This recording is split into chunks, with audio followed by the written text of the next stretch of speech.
SuperTalk Mississippi media production. Oh, yeah. Good morning, Mississippi. Everything gonna be all right this morning. Mornings with Richard Cross. Oh, yeah. Here on SuperTalk Mississippi. Woo!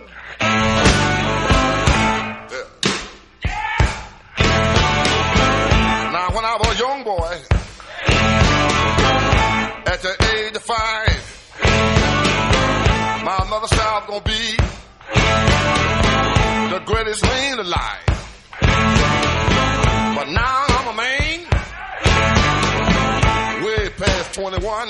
I want you to believe me, baby. I have lots of fun. Good morning, middle of the week. Hope you're dry this morning. Hope you're safe this morning. What a night of weather we had in parts of the state of Mississippi, especially in the northern part of the state. Glad to be with you. It's Mornings with Richard Cross, presented by Community Bank. Online at communitybank.net. Community Bank, rooted in our community. Thanks for joining us. Richard Cross, Lance Tolbert, middle of the week, Wednesday. Today is April 29th, 2026. I know at least until about 9 o'clock, there wasn't a lot of severe weather in the Jackson metro area because it kind of followed along with the baseball game. Did you get any later last night, Lance, or did it stay okay? Man, it was pretty good after the initial salvo, and this morning is nice and lightning and thunder everywhere, and okay, enough to, all the alley cats in the parking lot got a good bath. So, but yeah, nothing too bad. I didn't notice limbs and trees and any damage here, thank goodness. So yeah, we were without power for maybe 3 hours last night. Wow, man! For about 7:30 until about 10:30. So yeah, nice quiet night in the dark around the house. Hopefully you are okay this morning. If you've got damage related to thunderstorms or any winds or tornadoes that may have happened to come through, let us know on the C Spire text line, 601-879-4395, 601-879-4395. Right now at C Spire, new and current customers can get a free phone, watch, and tablet plus 100 gigs of data for just $90. Pretty good deal. There's more to see. Visit cspire.com today. It's going to be a little cooler in the northern part of the state today. Corinth, high just 72 with a low tonight of 51. Shower possible this morning in periods of clouds and sun. Going to turn into a nice day with some lingering thunderstorm risks from today and yesterday. Greenwood going to be around 80 today, 57 for your overnight low, but humid today in Greenwood. Still thunderstorm possible, cloudy morning, turning nice this afternoon. About a 55% chance of rain in Greenwood. Waynesboro, Mississippi, southeastern part of the state, 85 degrees for your high today. Going to be down to 64 tonight for the overnight low. Cloudy, couple of thunderstorms possible this afternoon. You could have some gusty winds and even the potential for hail and some heavy rain. Southwest Mississippi, Woodville, you're checking in at 79 degrees today, 66 for the low tonight, mostly cloudy. Thunderstorm possible this afternoon. Man, I feel like we've been in the rinse and repeat mode for much of the spring, Lance. We had that stretch where it was like 78 and sunny every day for 3 weeks and no rain at all. And that was lovely, except for the fact that it got real dry real fast to the point that we were talking about drought conditions. But now we're in that cycle where it's like, yeah, okay, it's going to be upper 70s, but you got a chance of a thunderstorm almost every single day. Yeah, I mean, it's that time of year. You're hoping that you get the non-gully washers and terrible weather, but we definitely need the rain. The yards need it. The plants need it. I've enjoyed, watching the grass green up a little bit and the plants grow at epic pace. But, yeah, for a minute there, it was dry as a bone. And you could tell over the last couple of days the humidity here, though, was kind of rampant. So, yeah, it's coming. It's coming. Yesterday was the first day where I walked out early in the morning and I was like, oh, here we are. Oh, here it comes. This is what's on the way. C-Spire text line, good morning, gentlemen. I was feeling down until I heard Muddy Waters in the opening song this morning, and it made me feel so much better. Have a great day. I sure will. Thank you. Thank you, Kelly. We hope you have a great day as well. Glad that song does it for you. Yeah. Somebody said had one small tree or limb come down at the house in Algoma. It got a little rough. It was windy, pretty heavy rain for a while, a lot of thunder and lightning. Richard, I'm headed to see Ohtani in St. Louis on Friday. Thought that you and Lance should know it's going to be epic. Oh, that'll be awesome. Hopefully he'll have a big day for you, you know. You're going to see a generational talent. It's really cool. I had the great fortune after my senior year in college. It was the 98 run with Sosa and McGuire. Yeah. My mother was stationed in Chicago with Allstate for a little while and gave me an opportunity to go up there with a couple of buddies from the baseball team. And we drove up, had a blast, and Allstate hooked us up with tickets and got to see Sosa and McGuire. That was just amazing in that run. Ran down to the White Sox and visited with Chad Bradford, a friend of mine. And he was in the bullpen that day, but it was just really cool to be in the midst of something historic. And I imagine being around Ohtani right now, a player at the absolute top of his game, is going to be a lot of fun. You know, I mean, just absorb it, soak it all in. These moments don't last in terms of sports, but every now and again you get something like this that's just wow. Yeah, it's really cool. Not a LeBron James fan, but I've seen him play a couple of times earlier in his career, more kind of in the prime. Mm-hmm. Saw him once at Madison Square Garden and saw him once in Memphis. It's really cool to see the best in the world do their thing. Oh, it is. I mean, saw Bo Jackson play in his rookie season in Kansas City. Wow. Baseball. About 85. Snapping bats over the knee. Oh, man. Michelle Pfeiffer was born on this day in 1958. Acclaimed actress known for... What's she known for? Scarface, Where You Go? That's a good question. You got Batman. Yeah. She is most recently in the Netflix series The Madison, which is little slower pace, but man, it draws you in. Kurt Russell and Michelle Pfeiffer. It is exceptional. Highly recommend. Probably not for kids, language, but, you know, it's what you would expect, I suppose, from a series on Netflix. Uma Thurman was born in 1970, the actress from Pulp Fiction, the Kill Bill series. She was also a girl that was in Batman and Robin. Jerry Seinfeld, 1954, born on this day, April 29th. Creator and star of the sitcom Seinfeld. Made a lot of money doing that. Yeah. Show about nothing. I loved Seinfeld, too. It's just one of those, to me, that it was thoughtless. You know, you could sit there and watch any episode, fairly entertaining, and pretty much all of them were a little different. But it always kind of revolved around the dating world and the New York scene, which was pretty cool. You know, just the whole thing, I always kind of just sit back and enjoy it. I've got the box set, you know, so you don't need it anymore. Yeah, somebody gave it to me like before you could stream everything on the planet. Wow. Yeah. So, yeah, it's kind of nice to have tucked away just in case. Somebody said Madison's on Paramount Plus, not Netflix. My bad. That's right. It's I don't know how you keep up with any of that stuff anyway, honestly. Like where something is. I just type it in Google. Good call. It's one of the Sheridan written series. So I forgot that was with Paramount. Daniel Day-Lewis, born on this day in 1957. Willie Nelson, legendary country music singer and songwriter, was born in 19 1933. Oh. Love Willie. I don't know how you pick just one either. Whiskey River, Last Train to Georgia. We got both of those coming in. Then you got the collaboration with the Highwaymen. You know, it just goes on and on. Plus, he had a sister that played piano for him for many, many years. Looked a lot like him, too. And yeah. You were always on my mind. Oh, so good. Poncho and Lefty. Ooh, that's probably my favorite. Do-do-do-do-do-do.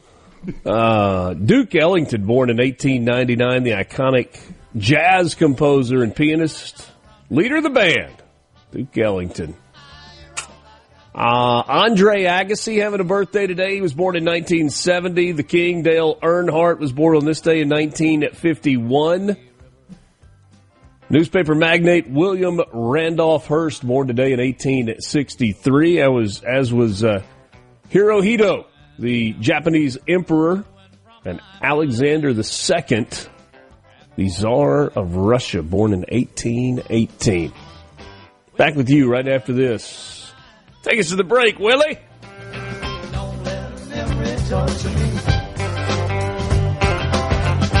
Whiskey River, don't run dry. Good morning from the Venable Glass. Mornings with Richard Cross. What's up? Let's get the show going. Super Talk, Mississippi.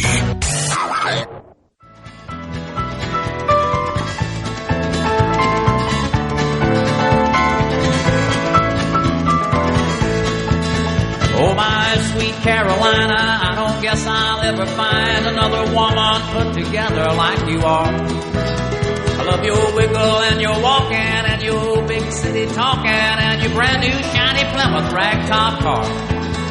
Well, it's hurry up and wait in this land of give and take. It seems like haste makes for waste every time. And I declare to my soul when I hear them ages roll, you better know I'm gonna get my share of mine.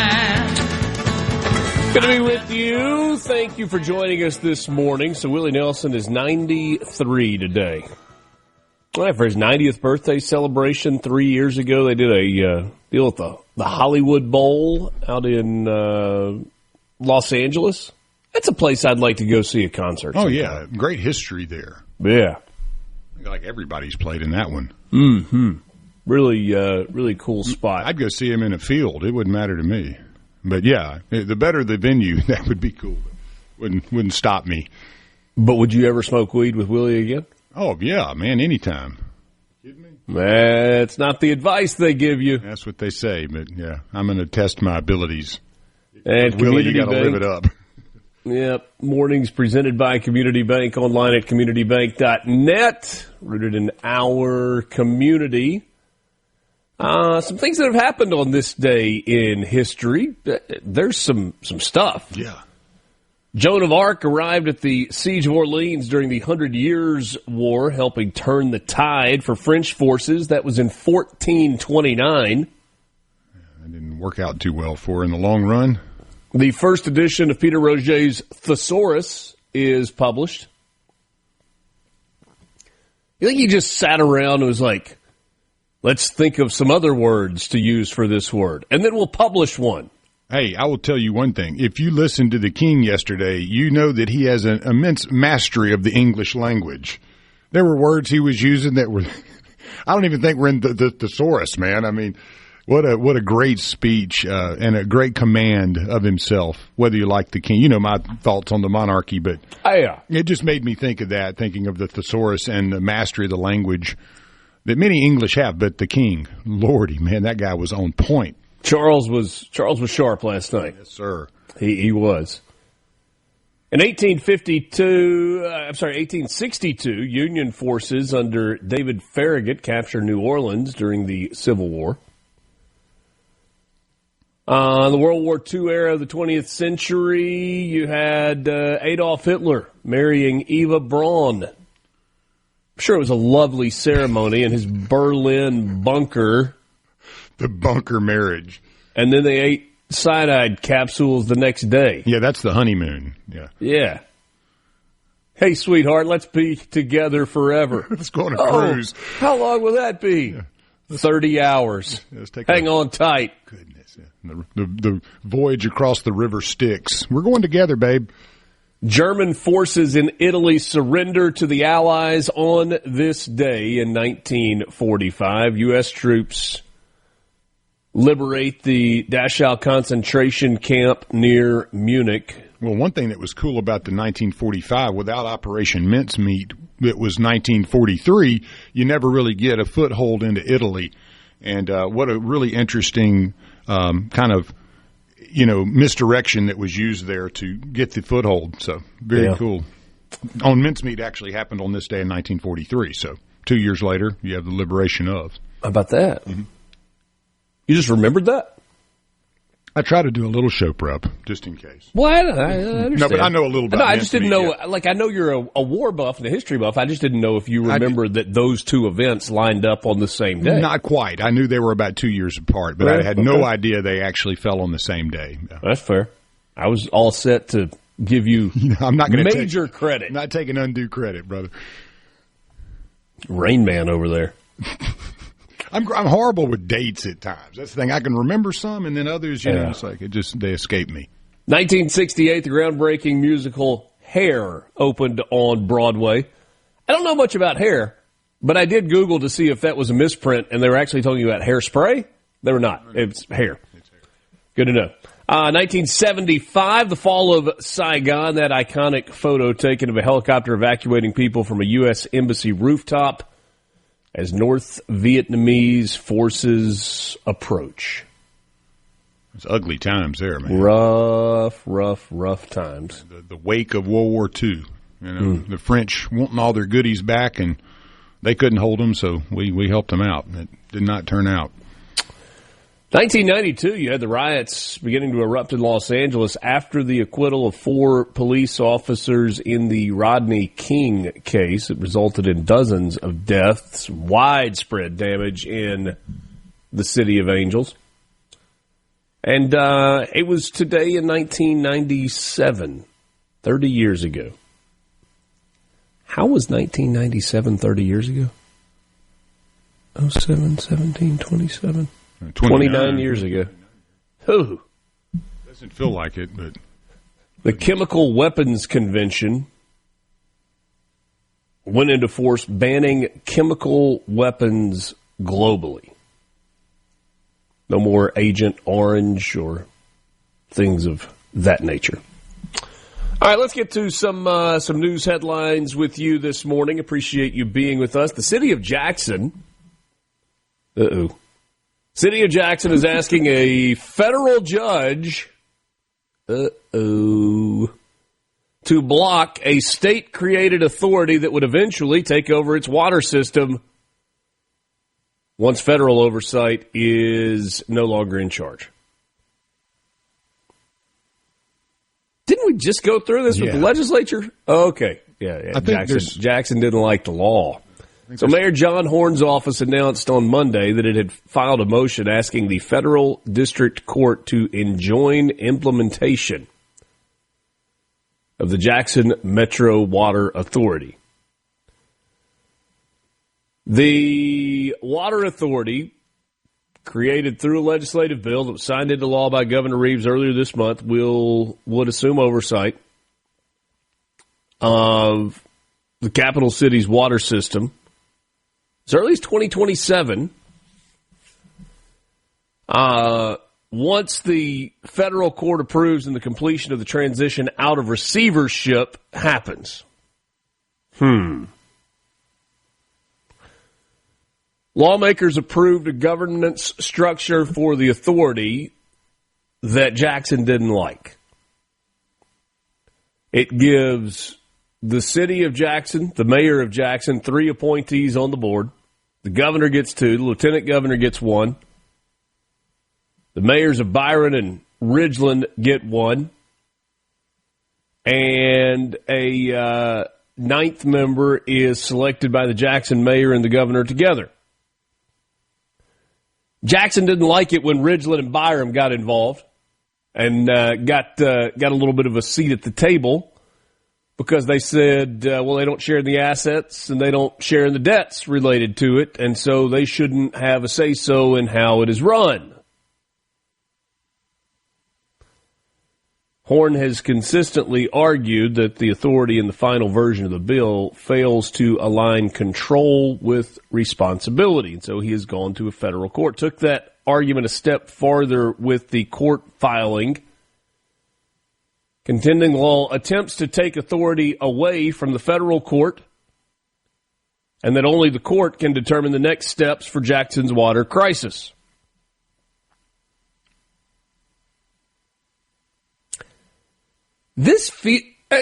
Correct me if I'm wrong here, because I do think there are valid points in this. Jackson says, hey, you want us to fix it, we're going to fix it, but you got to give us the ability to fix it and make the decisions on how to fix it.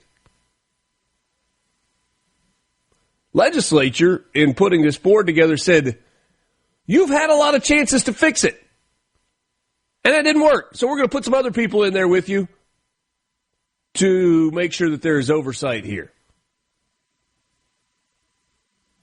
And the courts are kind of just saying, hey, y'all need to fix this. And we're going to take over until we're ready to hand it off to you, and hopefully we're going to hand it off to you in a place where you don't run it off in the ditch.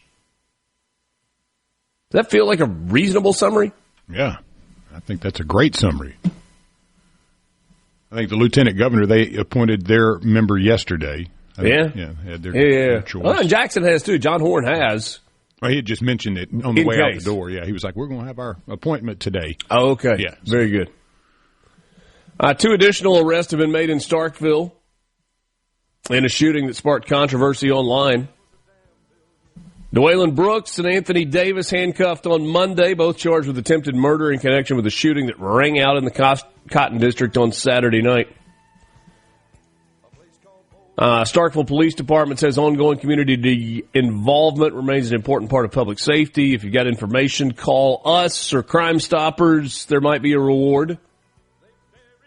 Back and forth between the mayor and the residents and involved parties. Just kind of an ugly situation all the way around, and we still don't know the condition of the person who was shot and airlifted out.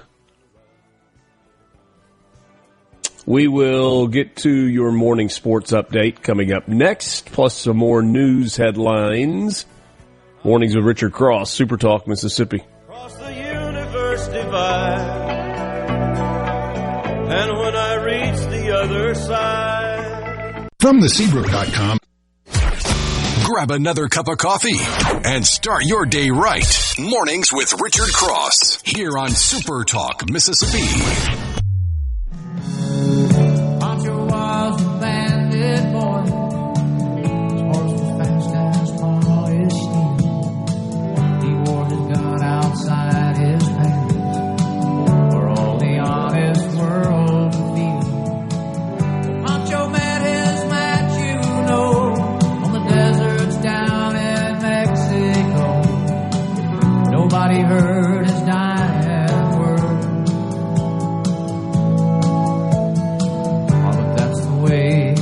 Go. Man.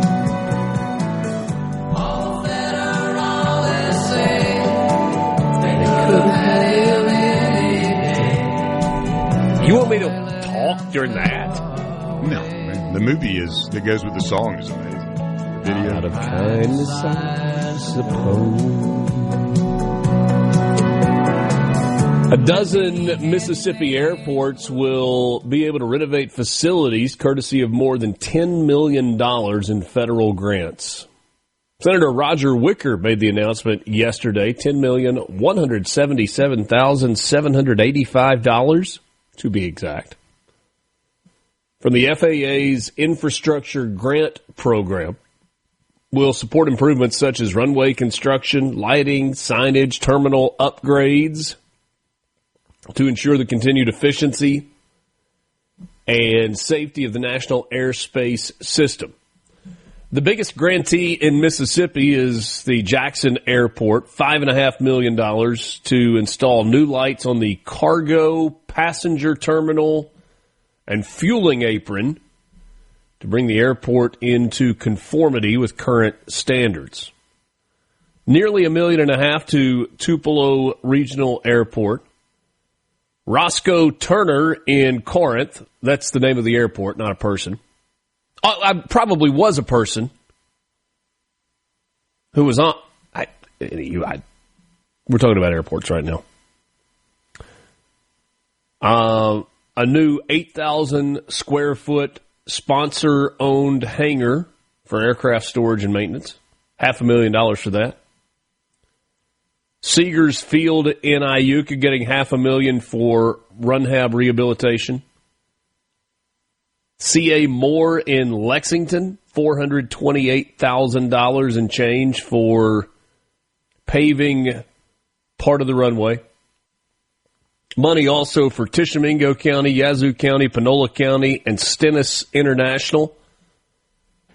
Plus the old Belzona Municipal Airport and Tunica Municipal Airport and the Holly Springs Marshall County Airport. So spreading out the love a bit. 11 in all. A South Haven man accused of engaging in inappropriate conduct with a child on the Mississippi Gulf Coast is behind bars.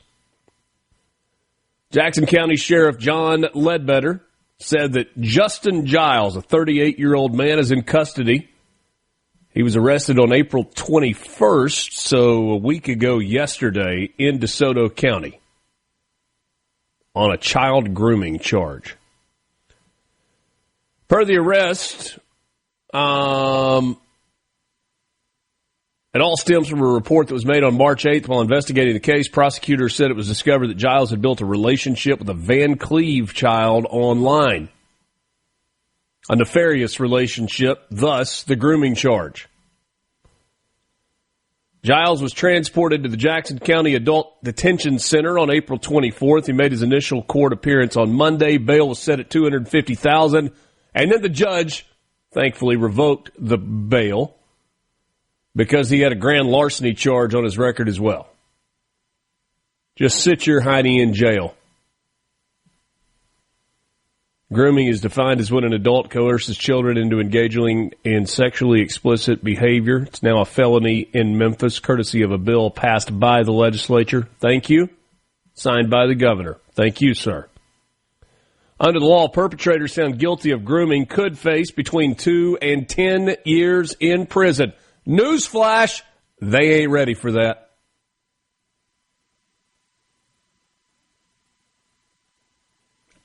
Just let you think on that.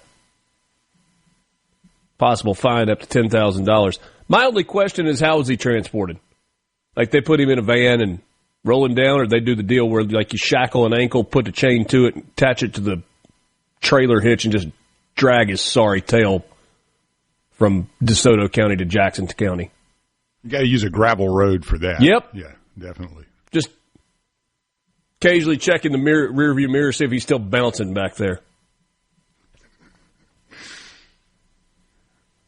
Hey, there's probably a good idea there, you know. I mean, honestly, just like wrap them in a big old like rug or something, and just drag them all the way to the courthouse. You know, at least you're ensuring that they make it there alive. It'd be appropriate though for a little bit of torture, but a little more worse for the wear, right? Yeah, definitely. All right. On that note, let's turn the page to a sports update. A sports update that is brought to you every single morning by Pearl River Resort. Online at pearlriverresort.com. That's their website. Let's just be honest. You go to the website so that you can see what's happening at the place. And the place has got all kinds of cool stuff going on, whether it's poker tournaments or live gaming or the sports book or Geyser Falls Water Park, which is going to be open in like 2 shakes of a lamb's tail, or the Dancing Rabbit Golf Club, 2 18-hole championship courses. You can book your tee time at dancingrabbitgolf.com. Just check out the website so you can see what's going on and plan your getaway to Pearl River Resort. There was a baseball game in Pearl last night between Ole Miss and Mississippi State, the annual Governor's Cup ball game. The governor was there and threw out the first pitch prior to last night. I'm sure it was nice easy heater right down the middle. 4 strike to get things going. Not a cutter. No, those would come later, it appeared. Bulldogs get the win 7-3. 7 runs, 12 hits, 3 errors in the game for Mississippi State. Ole Miss, 3 runs on 5 hits. They would manage all 3 of their runs in the 6th inning. There were a couple of things in particular that were concerning for Ole Miss. Chief among them, Judd Utermark. 4 Ks, right? He's been exceptional this year. He's sitting on 17 home runs, tied for second all time. He was 0 for 5 with 4 strikeouts, twice with the bases loaded last night. After having that happen twice with the bases loaded in extra innings against Georgia over the weekend, he could try and get it going again. 13 Ks, too, for the Rebs. Whew. No bueno. No. 6 for the Dogs. And I thought I was watching a PBS broadcast for about the first 2 innings, if anybody else was out there. I feel like you're doing a disservice to Mr. Rogers when you claim that as a PBS broadcast. Well, it was from like the 50s or something, man. That color scheme on it was like, I didn't know what was, and then half the screen. Finally, it came back. But yeah, they got it a little better. Wow. Something broke. They were working feverishly to fix it, I believe. And I think everybody was calling everybody going, is my TV broken? What am I watching here? Yeah.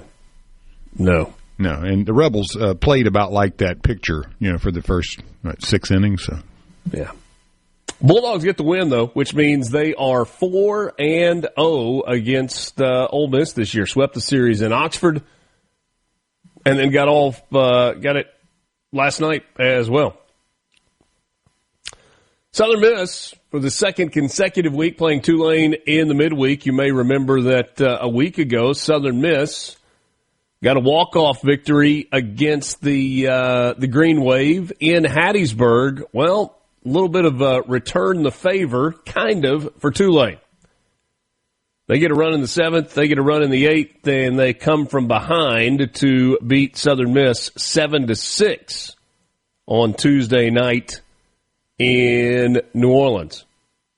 Southern Miss now 31-14 on the year, so they split those midweek games with the Green Wave over the last couple of weeks.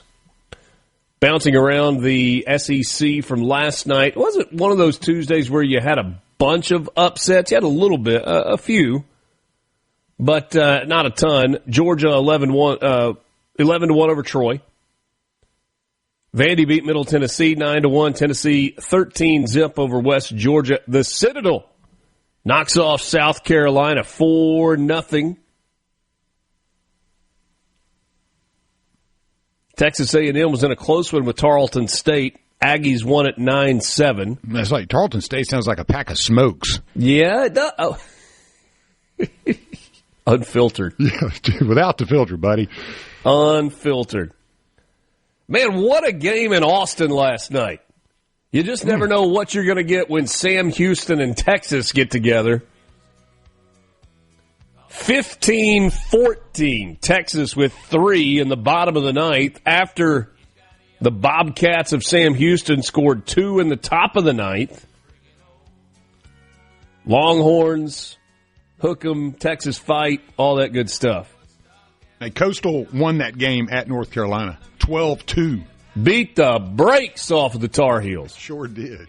LSU beat CeeLo last night, had a few games that were canceled as well. That is your sports update. Got another story or two to tell you about that's sports-related when we come back. Mornings of Richard Cross, presented by Community Bank, rooted in our community. Good morning to you. Thanks for being with us. Thanks for starting your day with us. Trying to change nobody, it's just trying real hard to adjust. Good morning from the Venable. Take a deep dive into the news and debates driving the day. All on your ride to work. Mornings with Richard Cross. Super Talk, Mississippi.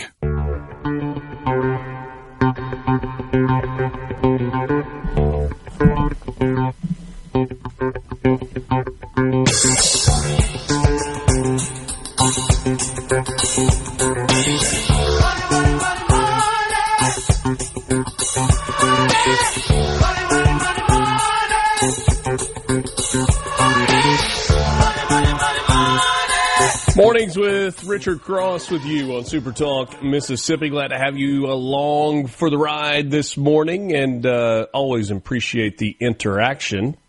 You can join the conversation on the C Spire text line, 601-879-4395, 601-879-4395.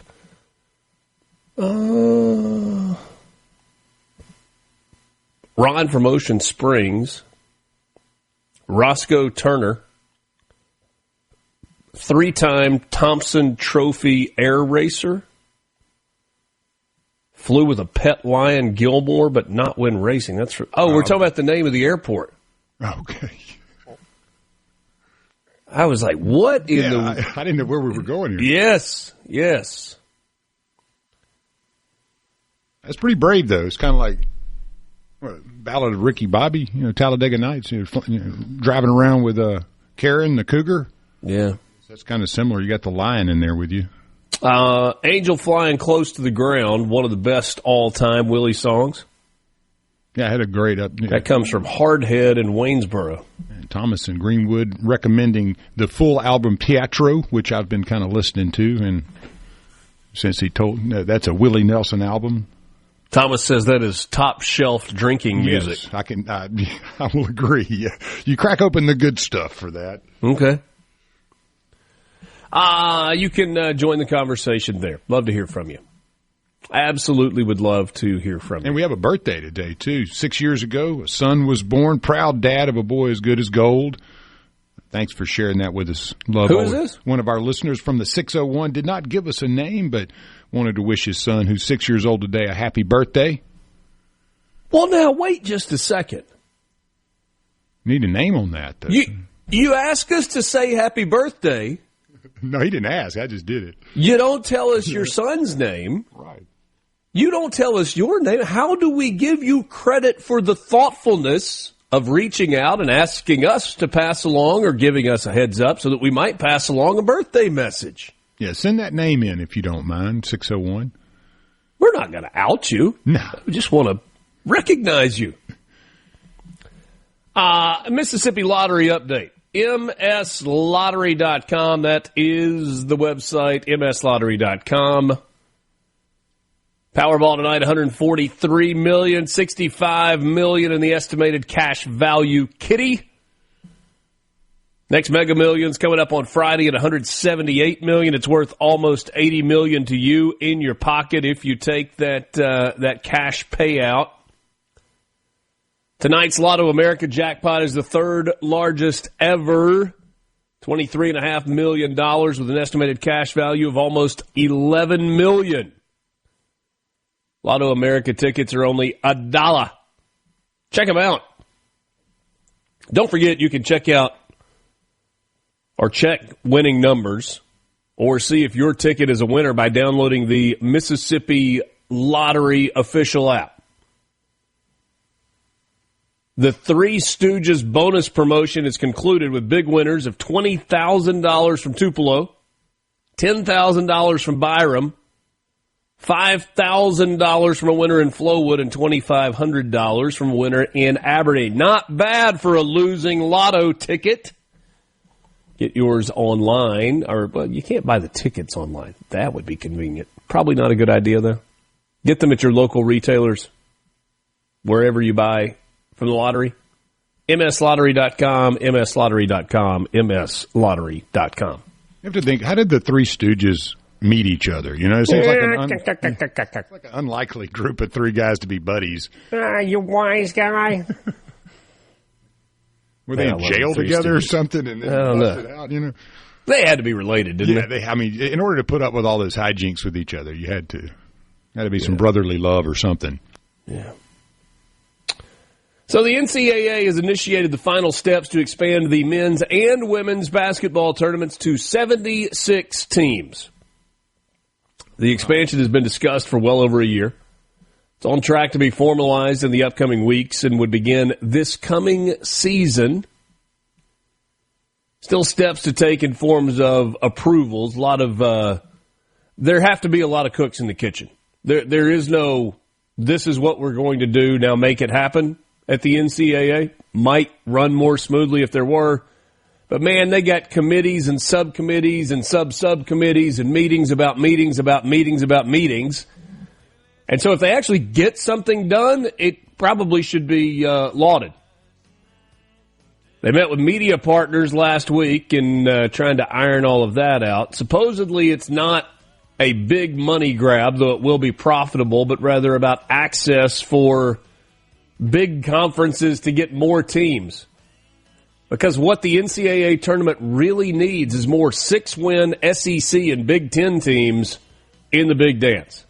There are a lot of people that are up in arms about it. I don't care about it. It's basketball. We're going to watch because it's a tournament, but what are we doing?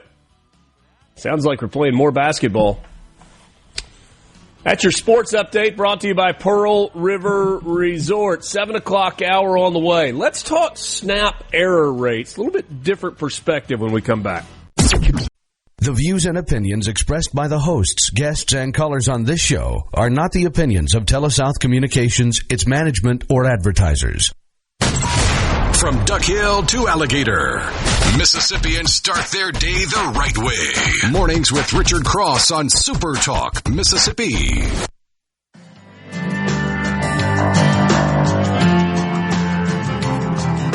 I got people try to tell me red, keep this living and you wind up dead. Cast your troubles on the Lord of Lords, wind up laying on a cooling board. But I got buddies up White House Road, and keep me strutting when my feet hang low. Good morning. Thanks for joining us. 7 o'clock hour on kind of a gray, kind of a rainy morning, at least in much of the state of Mississippi. We appreciate you being us. It can kind of get routine when I say that, and I don't ever want that to be routine. I genuinely appreciate you tuning in, you locking in with us in the mornings, just kind of having it on the radio when you get in the car on the way to work or on the way to school. For those kids that are along for the ride and you're like, Dad, Mom, do we have to listen to this? Thank you for being patient with us in the mornings also. And who knows, maybe every now and then you learn something along the way. Maybe. Or maybe you're just mad at Mom and Dad, but hey, tell Mom and Dad thanks for everything they do for you. Mornings is presented by Community Bank. At Community Bank, we're more than just a place to manage your money. We're your neighbors, your partners, and your trusted financial advisors for decades. We've been rooted in our community, helping families, small businesses, and individuals achieve their dreams. Whether it's opening your first savings account, planning for a brighter future, or growing your business, we are here every step of the way. We're dedicated to our customers, committed to your success, and always here when you need us. Community Bank, rooted in our community, member FDIC. The C-Spire text line is open, 601-879-4395, 601-879-4395. Great opportunity to get and to save with C-Spire. They call it the Ultimate Connect Bundle. New and current customers can get a free phone, a free watch, and a tablet, plus 100 gigs of data for $90. And hey, look, we're not talking about a phone that's 7-year models old from a brand that you've never heard of. We're not talking about a Temu watch and tablet. We're talking iPhone 17, Samsung Galaxy S26, smartwatches, tablets, the most recent ones that are out there. You're going to love it. Great deals from C-Spire. C-Spire.com. C-Spire, inspired by you. C-Spire text line, Lance, what was the music you just played? It was a little Tyler Childers, White House Road. Little Timmy Ty Childers. Can't play the first half of that, on air, but yeah. Got a couple words in there you got to be careful with. I am one of those people that needs to be able to separate the music I like from the politics of the people of the music I like. Mm-hmm. It just gives you a whole lot more music that you can really enjoy. Same. I think that goes along with all entertainment to me, sports, There you go. actors, singers. That's fair. Yeah. I mean, That's fair. I just separate the politics outside of somebody like Jimmy Kimmel, who's a talentless hack. I'm kidding. But, I really don't care about their politics. He's not particularly funny. No, that's my point. He's not a great comedian to begin with. So it's like if you were really, really funny, if you were Chris Farley, rest his soul. Yes, sir. And had the political beliefs you have, I might still kind of laugh at your jokes, but it's like you're just not funny. No, I mean, and if he was a guy who lived in a van down by the river, I'd probably watch him a little more Kimmel. But and it's mean and it's hateful and it's elitist and it's mean-spirited. That's the difference. I mean, Johnny Carson, Jay Leno, just if we're going to that kind of Tonight Show genre, mm-hmm. people who laughed at themselves, genuinely good people, funny people who cared about others. I saw the clip last night where Johnny Carson was hosting it was an awards show, and it was immediately after the 1981 assassination attempt on Ronald Reagan. And now, Johnny Carson and Ronald Reagan had incredible on-screen chemistry, like when Reagan was a guest with Carson. But there was genuine compassion. Regardless of how Johnny Carson felt about Ronald Reagan's politics, there's just mean-spiritedness and hatred that exists with Jimmy Kimmel. And he's always right. He's never wrong. He's, as you said, he can't laugh at himself. And I think that's what made Letterman and Conan, after you had Carson, some of the greats, they were always so willing to laugh at themselves, be funny, for just being true. But, a lot of mean-spiritedness with Kimmel. And then you always get the backtracking, too. Well, that's not what I meant.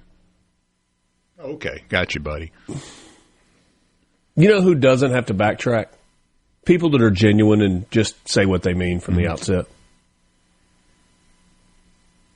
Just not good.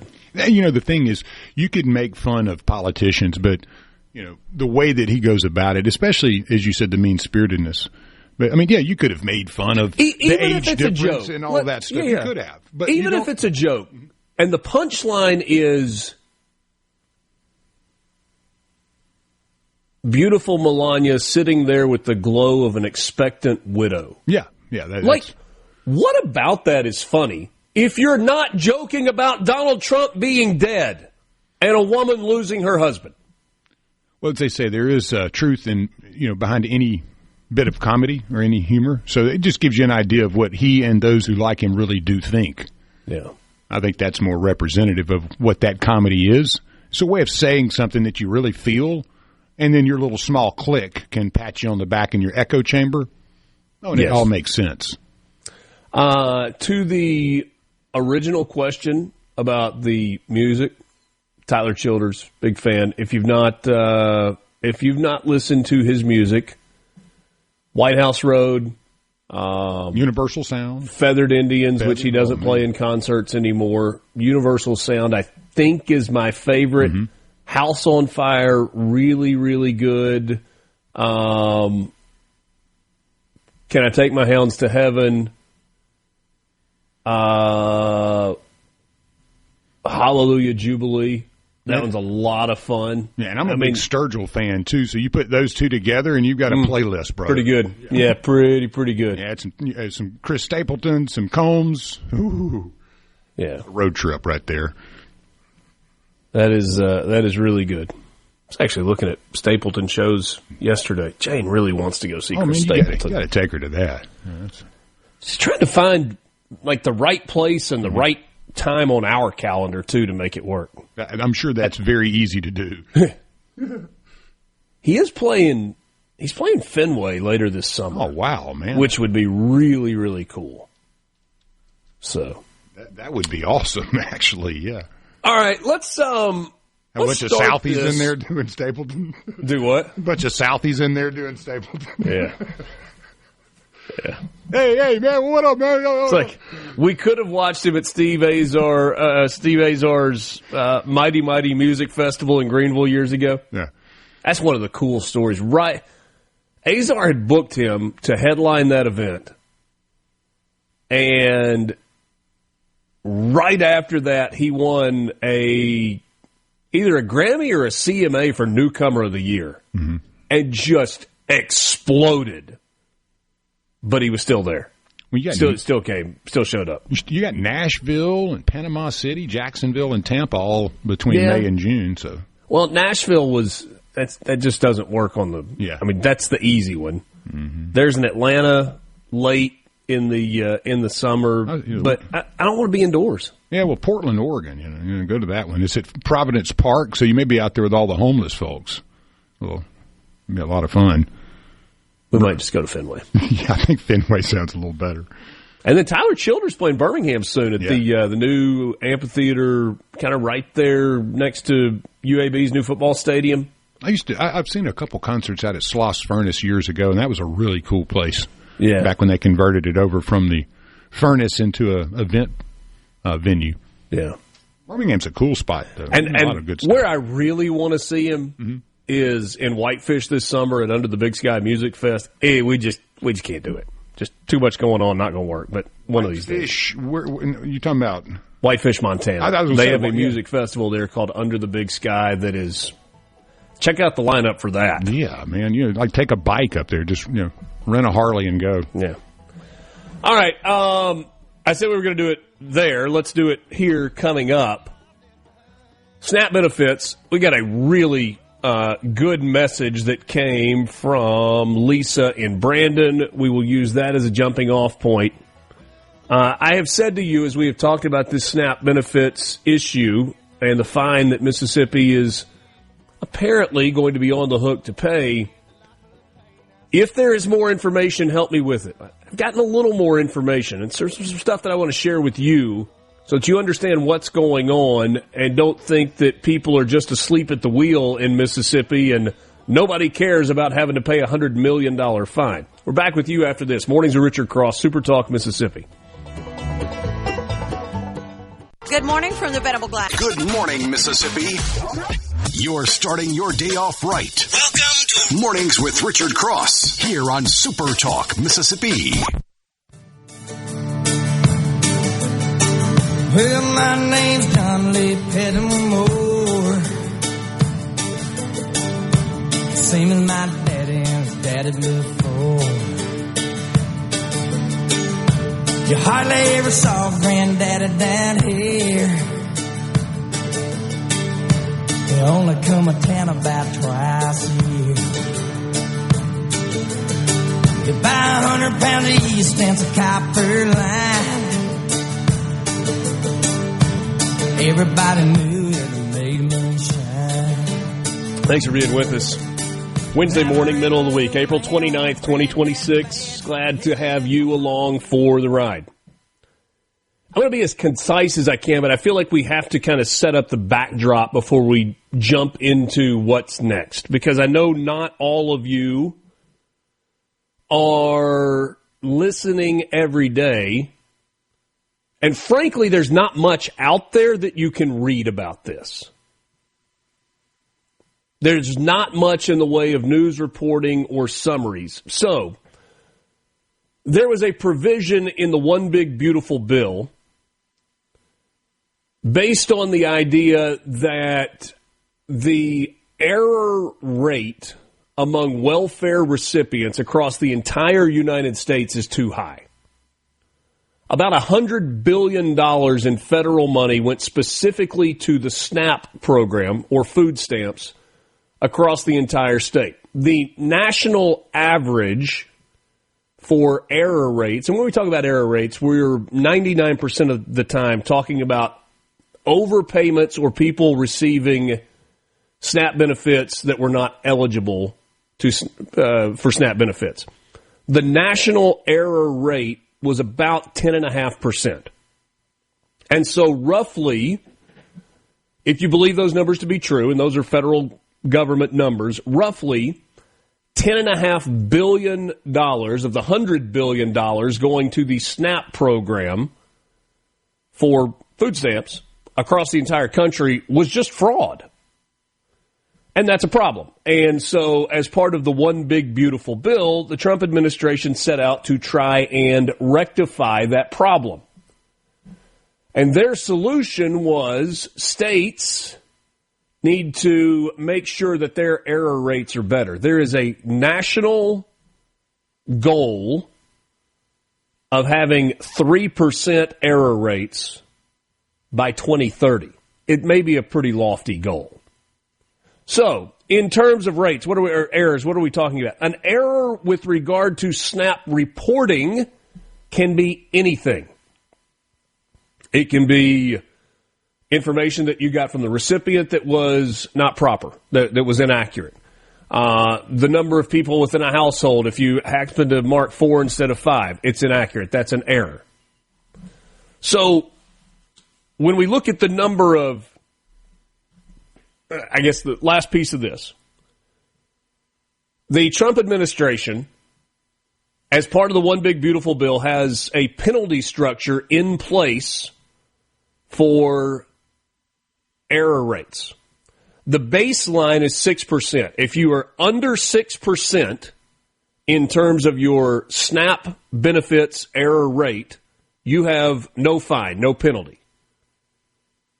The benefits that are paid from the federal government flow to the recipients in your state. If your error rates are between 6 and 10%, I'm sorry, that's not right. 6 and, there are 3 thresholds. But the 3 thresholds lead to a 5%, 10%, or 15% penalty for your state based on the amount you're receiving from the federal government. Above 6% is, doggone it, I don't have it in front of me.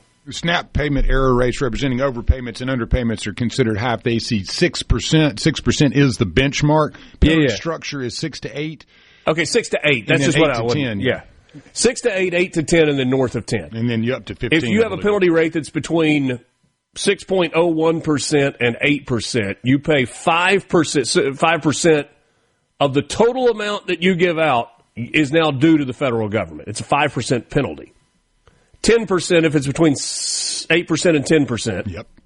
And then if you are north of 10%, then you pay a 15% penalty. So if you are giving out $1 billion in SNAP benefits in your state,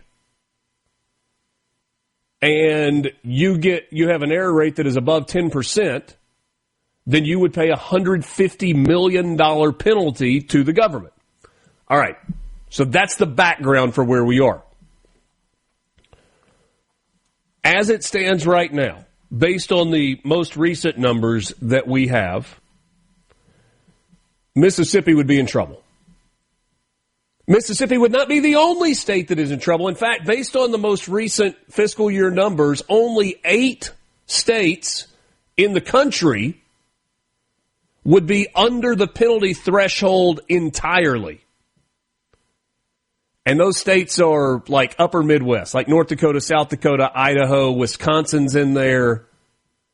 It's the upper Midwest where you have low population states and you have largely states where most of the people that live there all look the same. You just don't have a large percentage of the population that is receiving SNAP benefits. And then you've got a bunch of states that are kind of in the low tier, the middle tier. So Mississippi, at the end of last fiscal year, was at 10.69% in terms of the error rate with SNAP benefits. That would put us in the highest payment category. That is the reason that we have been throwing around the number $120 million.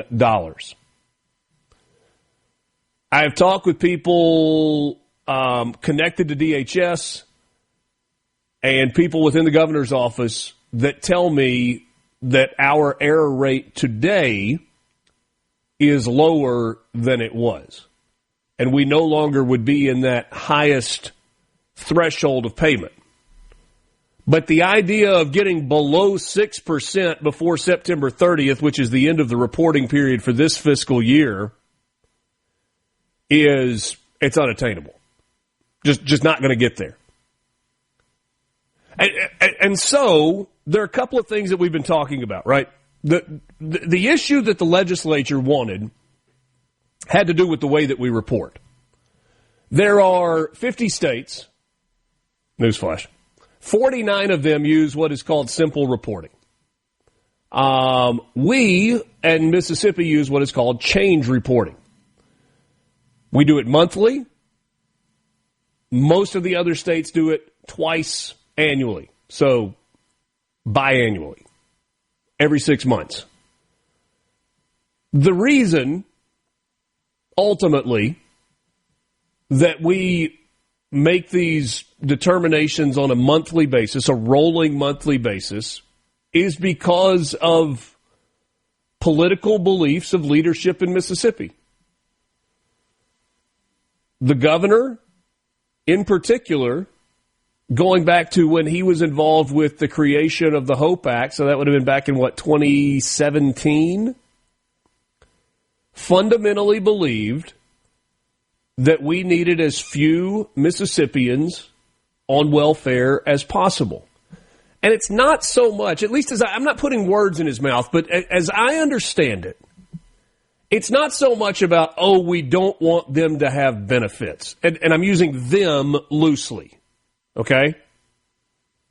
Recipients. It's not so much that we don't want recipients who need benefits to receive it, as much as it is this fundamental belief that the governor has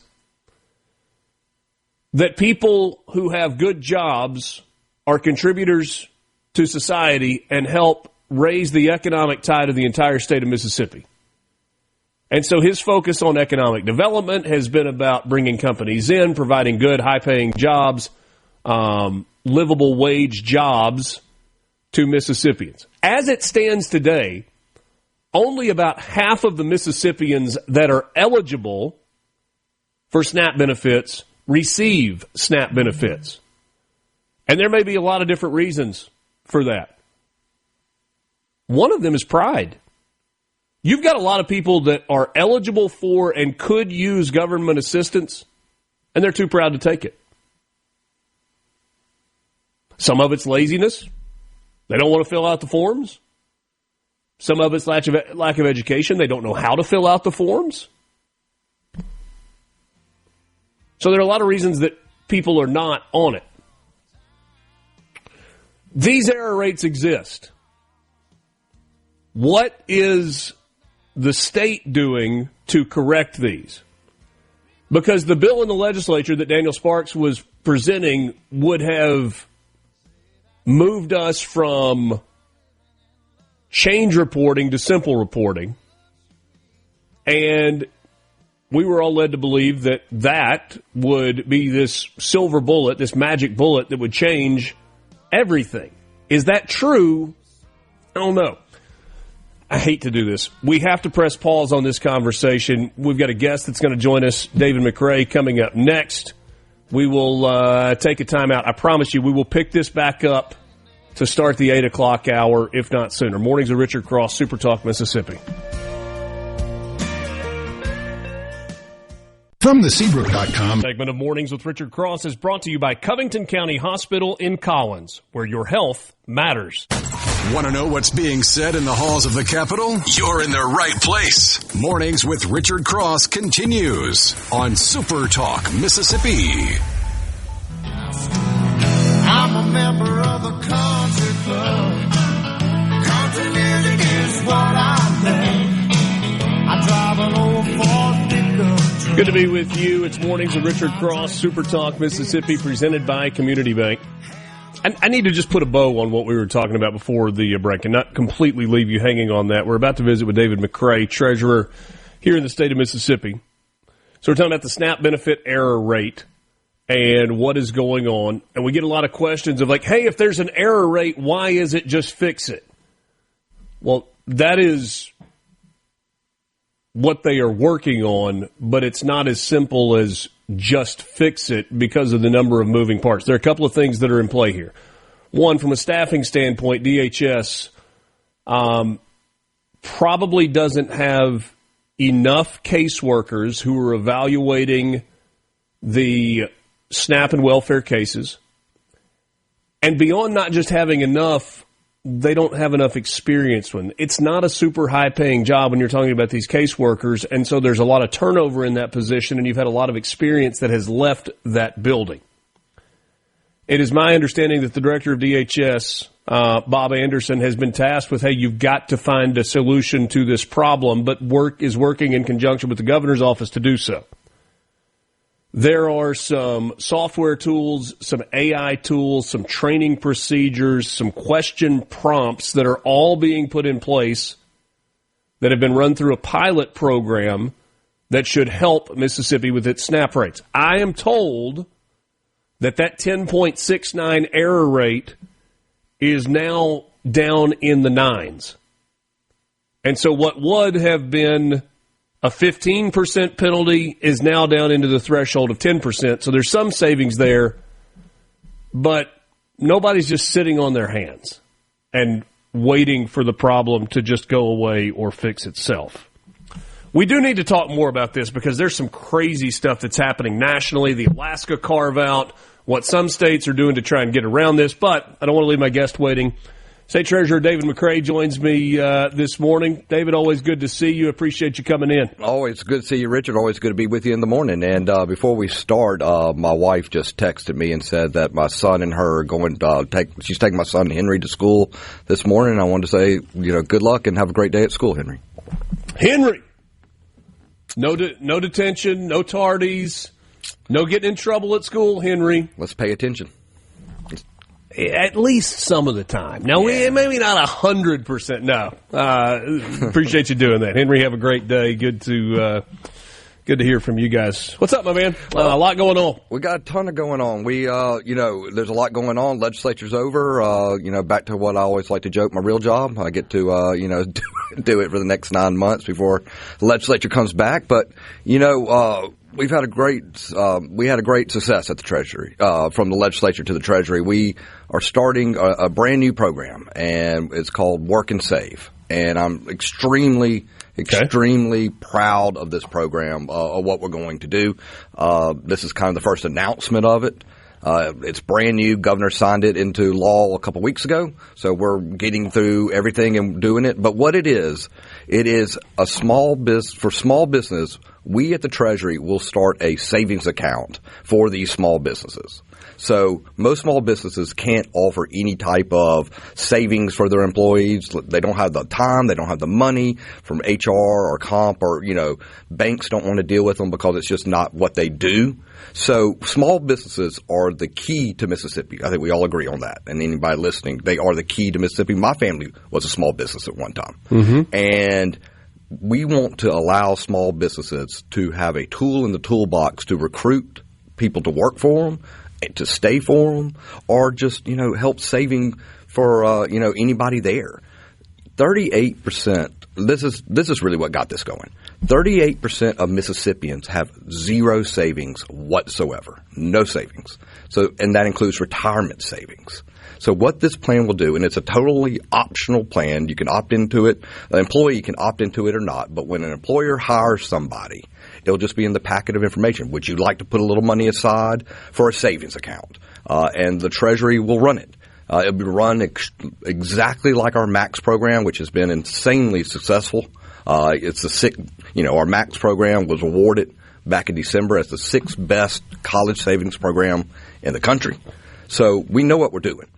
And when we get this program up and running, we think we're going to have a big success with it. So is this more like a retirement account or like a savings account that I would open alongside my checking account at the bank? The point is to be a retirement account. The point is to start people saving for retirement, hopefully at an early age. I mean, think like up in Oxford, up at Ole Miss. You have a new student at Ole Miss, 18, needs to work, goes on the square, works at one of the boutiques. That boutique will offer that young adult the option to start saving for a rainy day or saving for retirement. And when they may work there forever.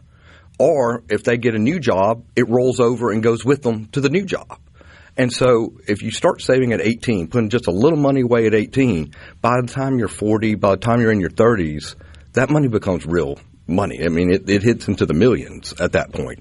And like I said, 38% of Mississippians have zero savings. So is there an option for an employer to contribute to the account in addition to the money that would be taken out of a paycheck to go to the savings account? No, it's totally like a Roth IRA. So it's only for the employee to put the money in, so not the employer. Is that something that you would explore in the future? It's possible. Or are there tax implications there that make that hard to do? I'm not a tax attorney, so I can't answer the tax part of it. But right now, we really wanted to get our foot in the door on this. We were the first conservative state to actually offer this plan. And like I said, it is totally optional. There were some people who were pushing to try to make it mandatory, and I was like, no dice. That's not going to work. Never even going to think about it. So it's totally optional because, again, we want people to start having some financial freedom for the future. We want them to be able to have some savings. And we're talking about it like it's a retirement plan, and it is in some form or fashion. However, Dave Ramsey had a really good point. I was reading somewhere he said that even this fund could be used for if you have an accident, if you have your house burns down, you break your arm, you break your leg, medical emergency, you card, you get you get fired, you don't have a job.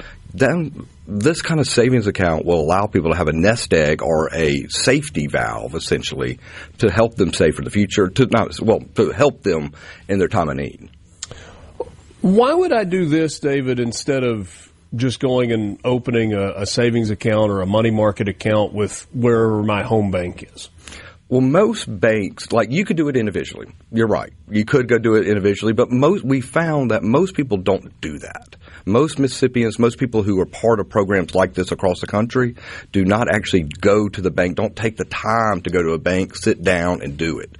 I mean, it would be the same thing, Richard, about like instead of using the state's 529 plan, going to a bank and using their 529 program. Most people just don't do it. The ease of the state doing it or the Treasury doing it, it's much easier, and our success rate is, extremely good. Yeah. What's the benefit for the Treasury in terms of the state? Is it creating more money that comes in that allows for investments to continue to grow for the state? I think the benefit is you're looking at the long-term game. You're looking at people being able to save for the future that may not have to be dependent upon the state later down the road. You're looking at people who are going to be able to have some money in their pocket who would never have money in their pocket before, who will be able to not depend on the state when their time of need is there. So I think you're looking at we're playing the long game here. We're playing a really, really long game. Is there an interest rate that's tied to whatever savings that I put into these accounts? We're working on that now. That's a very new program. It's in its infancy state. So we are working on that. We will get to that. We're going to weigh all the options and see what's the best rate of return. Like the MAX program, it will be a program that people can do.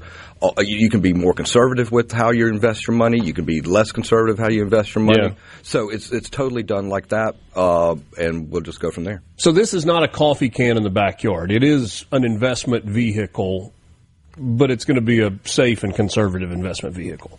You're exactly correct. It's not the coffee can. We're not going to bury it in the backyard like a Labrador.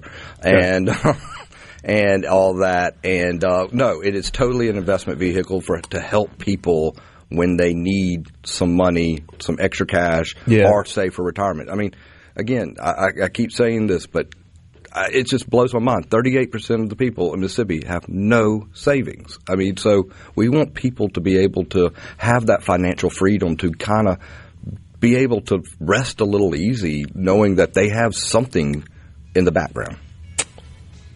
Let's take a time out. We'll come back with the State Treasurer, David McRae. It sounds to me, and you can correct me when we get back if I'm wrong on this, that this is as much about teaching and creating behavior as anything else. I'll explain to you what I mean by that I don't want to run out of time when we're trying to get to this. Let's continue the conversation. State Treasurer David McRae, my guest. It's Mornings with Richard Cross, SuperTalk, Mississippi. We've got to take a quick time out.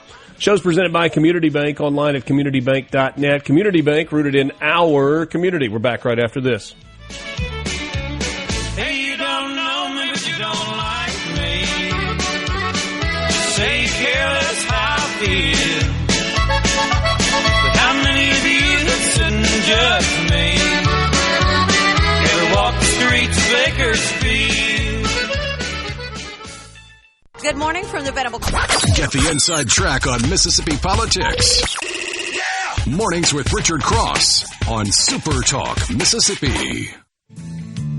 Girl, your memory won't ever haunt me, 'cause I don't love you, and I feel by that. I got some oceanfront property in Arizona. From my front Good to be with you. It is Mornings with Richard Cross on Super Talk, Mississippi. David McRae, the state treasurer, is my guest. So I suggested before the break that this is a program that sounds like it's about teaching behavior as much as anything else. I guess the example would be I'm not a great saver, and so as much money as can come out of my paycheck without me ever touching it, going into a savings account or a college fund or a retirement account is a good thing, because if you don't see it actually hit your bank account, it's like you'd never really miss it. That's right. Does that make any sense? No, it makes perfect sense. I mean, and it is a behavior thing. I mean, once you get in a habit of saving money or putting money aside, then you never really missed it to begin with, right? I mean, in theory. Assuming you have enough money to live on. Correct. I mean, after you've taken out, and this is financial literacy. And financial literacy is extremely important. I mean, on the national level, they've made it important. On our state level, we've made it extremely important. It is teaching people you do your budget. And you see how much you can take out of your paycheck to put away for savings. If you can't take anything out this month, then you don't take out anything this month, because you need to live, and that's more important than other things sometimes. But it is teaching habits, it's teaching behavior, it's teaching people how to save. I think financial literacy in general has, been is kind of a lost art. I mean, how to balance your checkbook, how to balance your account, what the interest rate is on your credit card, and that it's good to pay off your credit card and not let it go over to the next month. Pay your mortgage on time. People forget about these things, and they don't teach it as well as they used to teach it, and it's very important. So these savings accounts that we're setting up and that we're going to be setting up for the future, it really will, I think, teach good habits, good behavior for people in these small businesses. I mean, and like I said, small businesses are the heart of Mississippi. I know it as well as anybody does because of my family and everything we did, but I think a lot of people want to continue to work in a small business, but when a small business can't offer some type of savings for the future because they don't have the time, the resources, because they're busy. I mean, small businesses, everybody does it. If you pull money out of a retirement account early, you face enhanced tax liability and penalties for doing so. Will there be penalties for pulling money out of this savings account? It'll still follow. Again, I'm not a tax attorney, but it will still follow the regular fines and penalties that it would. So it's a retirement account then, not a savings account. Well, it's a retirement savings account. Yeah, but if I have a regular savings account at the bank, I can pull money out of that anytime I want to. I can float it to my checking account, whatever. But if this is... It's a Roth IRA account. It's what it is. Okay. So that's what it is. But it's like a lot of people ask me, well, is it a pension? It's not a pension. It's not the same thing. Are there fees tied to this that people will have for the administration of it, for the state running the administration of it? No, there won't be. In the way that if I were to go to a financial planner, I would have to pay some sort of a fee for them managing my money. No, we're taking care of that. Okay. So, what you put in is what it grows over time, and it will be what it is until you take it out. But yeah, you're right. So when can I take it out without penalty? I'm going to have to look into that. We'll have to go through those rules and everything like that. That's kind of in the fine details that we're working out with whoever we go with. Okay. So will it be the Treasury, the Treasurer's office that is managing this, or is it an outside entity that will manage it? We will oversee the company who manages it. So it's kind of like college savings. We have a company who handles our investments for college savings, but we are the sole person who watches those managers manage this money. Okay.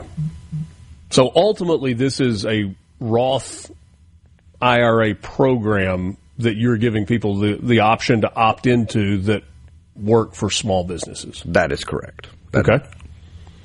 Quick update on college savings at this point. I am at least with one of my children, a beneficiary of that. And I saw the statement not too terribly long ago. I've got a daughter that's about to finish 10th grade. And it's like, hey, this is good news because we've been paying on this for a long time, and it kind of gets lost in the shuffle in terms of what comes out of, just a draw on a monthly basis, and that's a really good feeling when you get toward the finish line.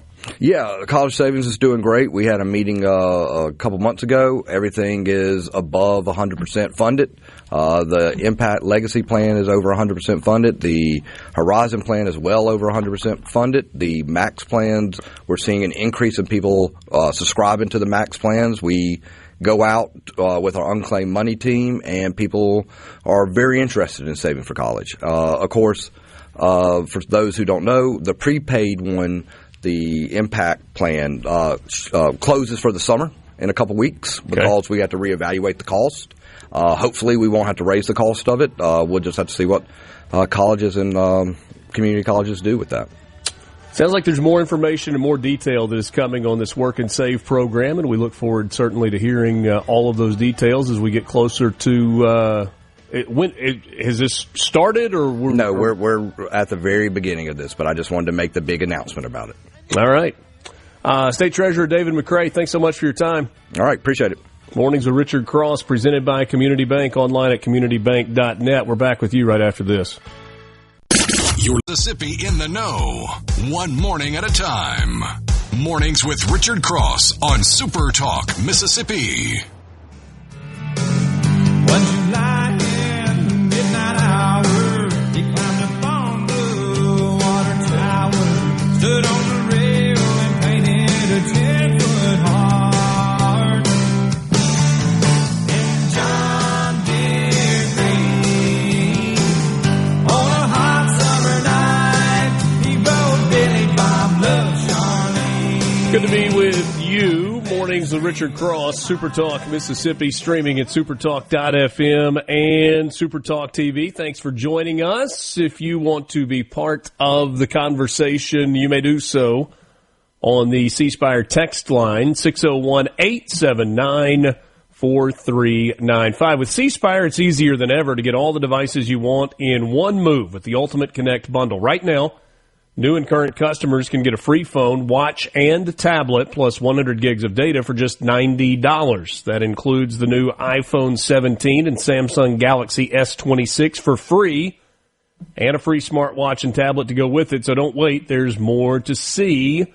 Visit cspire.com or stop by your local C Spire store today. Alongside Lance Tolbert, I'm Richard Cross. Thanks for joining us this morning. The 7 o'clock hour, as it is every single day, the hour that we just finished, was brought to you by MWG Employer Services. Running a business is tough, and if you are struggling with HR, benefits, and payroll, you're not alone. That's where MWG Employer Services comes in. They can provide a full range of employer services, plus a custom plan that fits you. Give them a call today, 601-206-7966, or go to MWGEmployerServices.com. That's MWGEmployerServices.com. Appreciate David McRae joining us, the state treasurer. Always good to catch up with him. I do think, based on what we were talking about, the details are going to matter on the Work and Save program that he was discussing. At its core, I like the idea of creating a savings opportunity for employees that might not have a saving program with their employer. But things like rate of return and the rules regarding pulling money out of those accounts. If it sticks to the Roth rules, and again, I'm not in practice anymore, but generally contribution basis, the money you put in, it can be removed without tax or penalty. But your earnings, principal. Yeah. So that's where the confusion, I think, was a little bit in that. And, most of the time your earnings tax-free and penalty-free only if you're 59 and a half. So, you got your 5-year rule in that. It can be a little complicated, but the basis, what you contribute, is usually something you can withdraw without penalty or tax consequences. Yeah. However, I would definitely be on top of that as far as with your CPA and things of that nature, because these rules do change at times. Sure. But I think it operates somewhat like a savings plan, but in the long run, it is a retirement plan if it goes by the Roth IRA contributions and withdrawal rules. And I think he referred to it as a savings retirement plan, and ultimately said going to perform like a Roth IRA or a Roth IRA type system.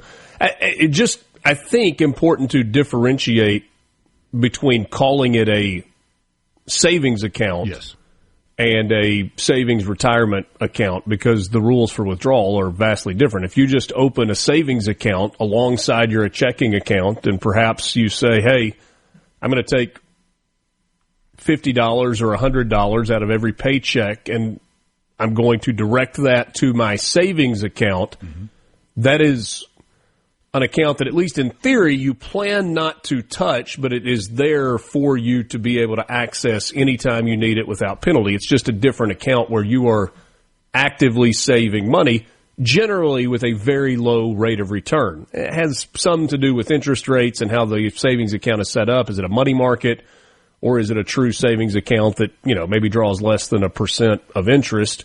You're not going to see a lot of growth in that beyond the principal that you put in. Whereas with a Roth, you're going to generally see a better rate of return that's more in line with what the stock market is returning. If you invest in those vehicles, yeah. Sure.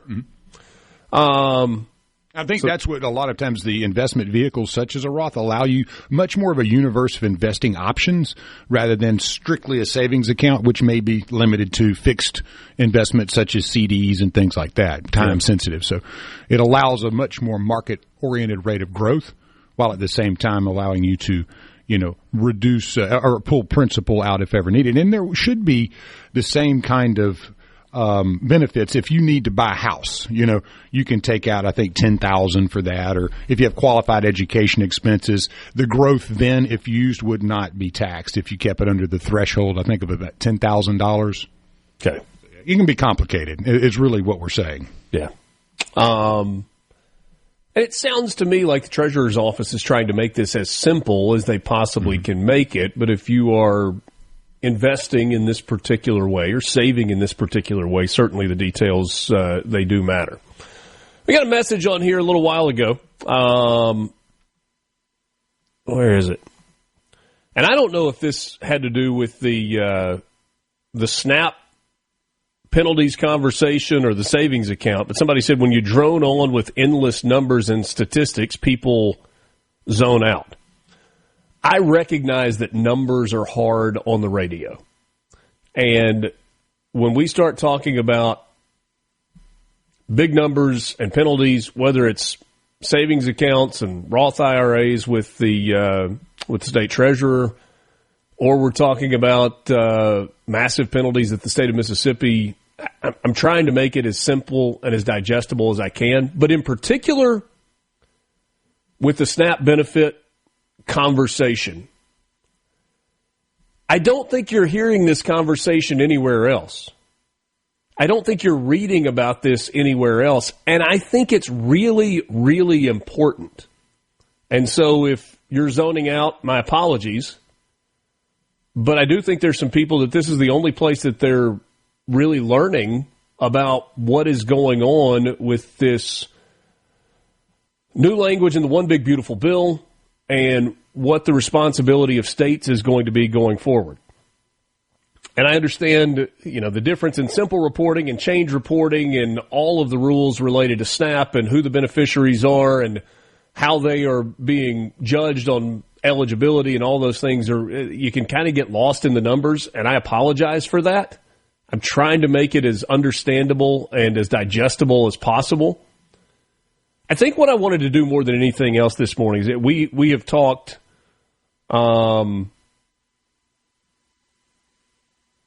negatively maybe about the fact that the state of Mississippi is, as it stands right now, going to be on the hook for a significant amount of money in penalties to the federal government for the existing SNAP error rate. The most recent fiscal year had the error rate in Mississippi at 10.69%. I've been told that number, as we sit today, has moved south into the nines out of that 15% penalty threshold. At 15%, Mississippi would be on the hook for about $120 million. At 10%, that number is obviously less, maybe more in the range of $80 million in penalties. It's still a lot of money. And I do think it is important to recognize that whether you're talking about legislators who tried to address this during this most recent session, with Senator Daniel Sparks kind of leading the charge on that, or you're talking about the governor's office, nobody is happy about this. Nobody is excited about having to write a check to the federal government for somewhere between $70 and $120 million. Because that is money that could be used otherwise for other things in Mississippi. And we do not have a money tree sitting in the backyard with just endless supply where, hey, let's go burn $100 million. That's not something that exists in Mississippi. So what is DHS doing?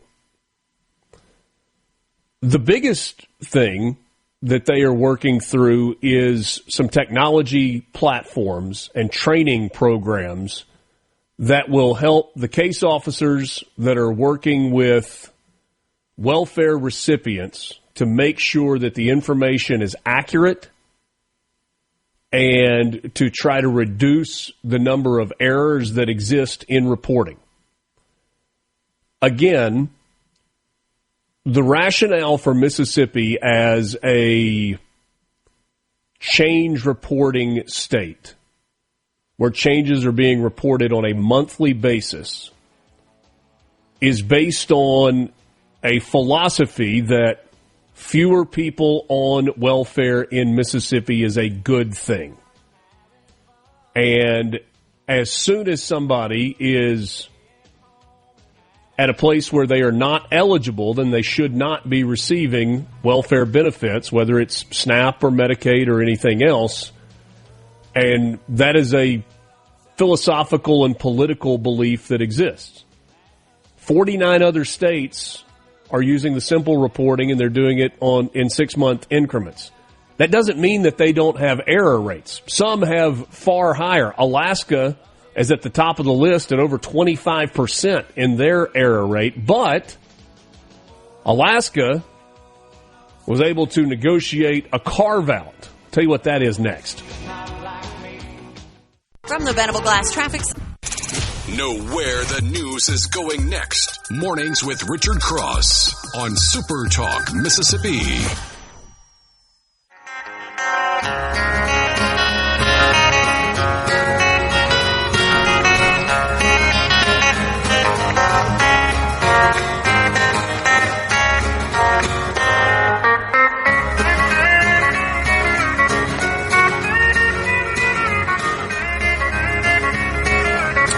Good to be with you this morning. It's Mornings with Richard Cross on Super Talk, Mississippi. Looking forward to a conversation that we have coming up in about 15 minutes. Dr. Taylor Sparks will join us, principal at Rankin Elementary School, to talk about the Reading Horizons Elevate program and how they are helping students learn to read. Good things happening at the Tupelo Elementary School, Rankin Elementary, and so we look forward to sharing that with you coming up just a little bit, a few minutes from right now. A couple of things on this SNAP error rate conversation. What is DHS doing? I think that's a reasonable question. Department of Human Services in Mississippi has been tasked with fixing this error rate as best as they are able to, as quickly as they are able to.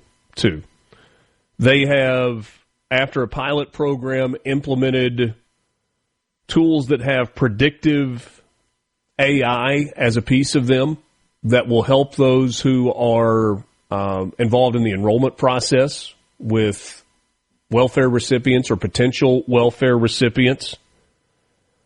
Part of what that looks like is AI tools that are in place that will help with questioning. So, I ask you a question and you answer it, and based on your answer, I've got the next question that is for you. And based on the answer to that question, I have another question for you. And the overall goal is to get the best and most honest answers possible so that the information that's being input is accurate. The big technology companies that exist, specifically the big four accounting firms and the consulting firms, so we're talking Deloitte and KPMG and BDO and McKinsey and others, they're all working on technology that will help not just Mississippi, but all of the states, because nobody is perfect in terms of error rate with regard to welfare beneficiary. I told you earlier that the federal government has a goal of having a 3% error rate among welfare reporting information, whether we're talking about Medicaid, but specifically this is about SNAP reporting rates. I told you earlier there are only 8 states that are currently under the 6% error rate threshold, and so will have no penalty or they will be exempt from penalties going forward. There's an interesting piece of this. When you think back to the debate surrounding the One Big Beautiful Bill, they were working on votes. And Alaska had the highest SNAP benefits error rate in the country. It was above 20%, may have been above 25%. Let's see, it was 24.66%. And so to get Lisa Murkowski's vote for the One Big Beautiful Bill, they created what was called the Alaska Carve-Out. And this is one of those things where you look at this and you go, what are we doing? So here's the detail there.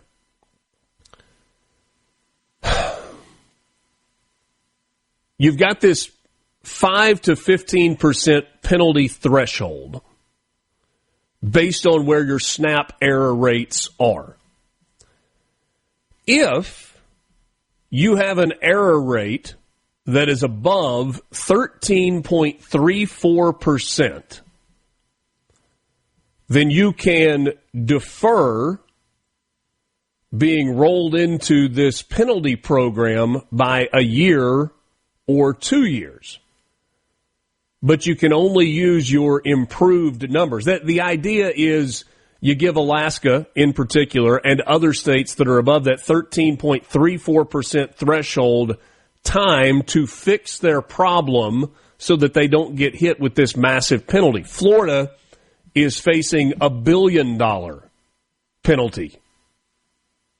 I mean, we talk about $120 million and how much that would be for Mississippi. It's $1 billion for Florida and for others. But if you are actively working to reduce your error rate like Mississippi is right now, and you are below that 13, we'll just call it 13.5%. You're below that 13.5% error threshold, but you are above the 8%, you're going to get hit with this penalty. And so there was one state in particular, I think New Mexico, was working to lower its error rate that was a reported 14.6%, and they were trying to get it down, but they recognized that if they got their rate below the 13.34%, they were going to be hit with a penalty, and so they stopped.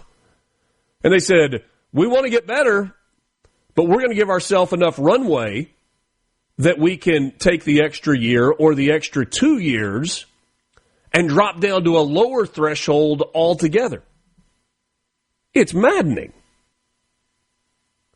So it's like, okay, are you going to give states the benefit of we are working to get better and we are actively getting better, but we're going to penalize the heck out of you in the process because of the progress that you have made toward being where the federal government wants you to be? Which brings up the possibility that is being hoped for in a lot of places, and I'm not trying to be kitschy by using the word hope, because it was the hope bill that Mississippi enacted back in 2017, 2018. There is going to be an appeal to Congress to say, hey, give us a little more time. Recognize the progress that we are making. Don't pop these big penalties on us immediately as we work to get to the thresholds that you have been put in place. But it will take Congress signing off on that for states. We got a message I told you earlier that came from, I believe it was Lisa. And let's see if I can go back and find this. Was it Lisa and Brandon? Does that sound right, Lance? She said that she had asked, here it is. It's Lisa and Brandon. She said that she had asked Michael Guest about this, and he said that it would take a request from Mississippi to the delegation, to the Trump administration, to say, hey, can you help us out on this? She says, can we ask the governor to request a waiver from the president for the penalties related to SNAP? I spoke to a legislative assistant with Michael Guest's office last week, and she told me that the governor would have to request the waiver from the president, saying that Mississippi could keep that money as it works toward avoiding those penalties. And I know for a fact that that is something that the governor's office is exploring and is hopeful that they will get some help from Congress on. Again, I feel like I need to apologize because I recognize that this is really, really complicated. And there are a lot of numbers that are associated with. But we have, to this point, because of, frankly, a lack of information, have only talked about this is what Mississippi is facing. And so I wanted you to hear and understand some of what the state, at the direction of the governor, is doing to try to fix the problem that Mississippi has right now. Now, we can certainly have a conversation or a debate as to whether or not the state and the leadership of the state's stance on welfare generally is right.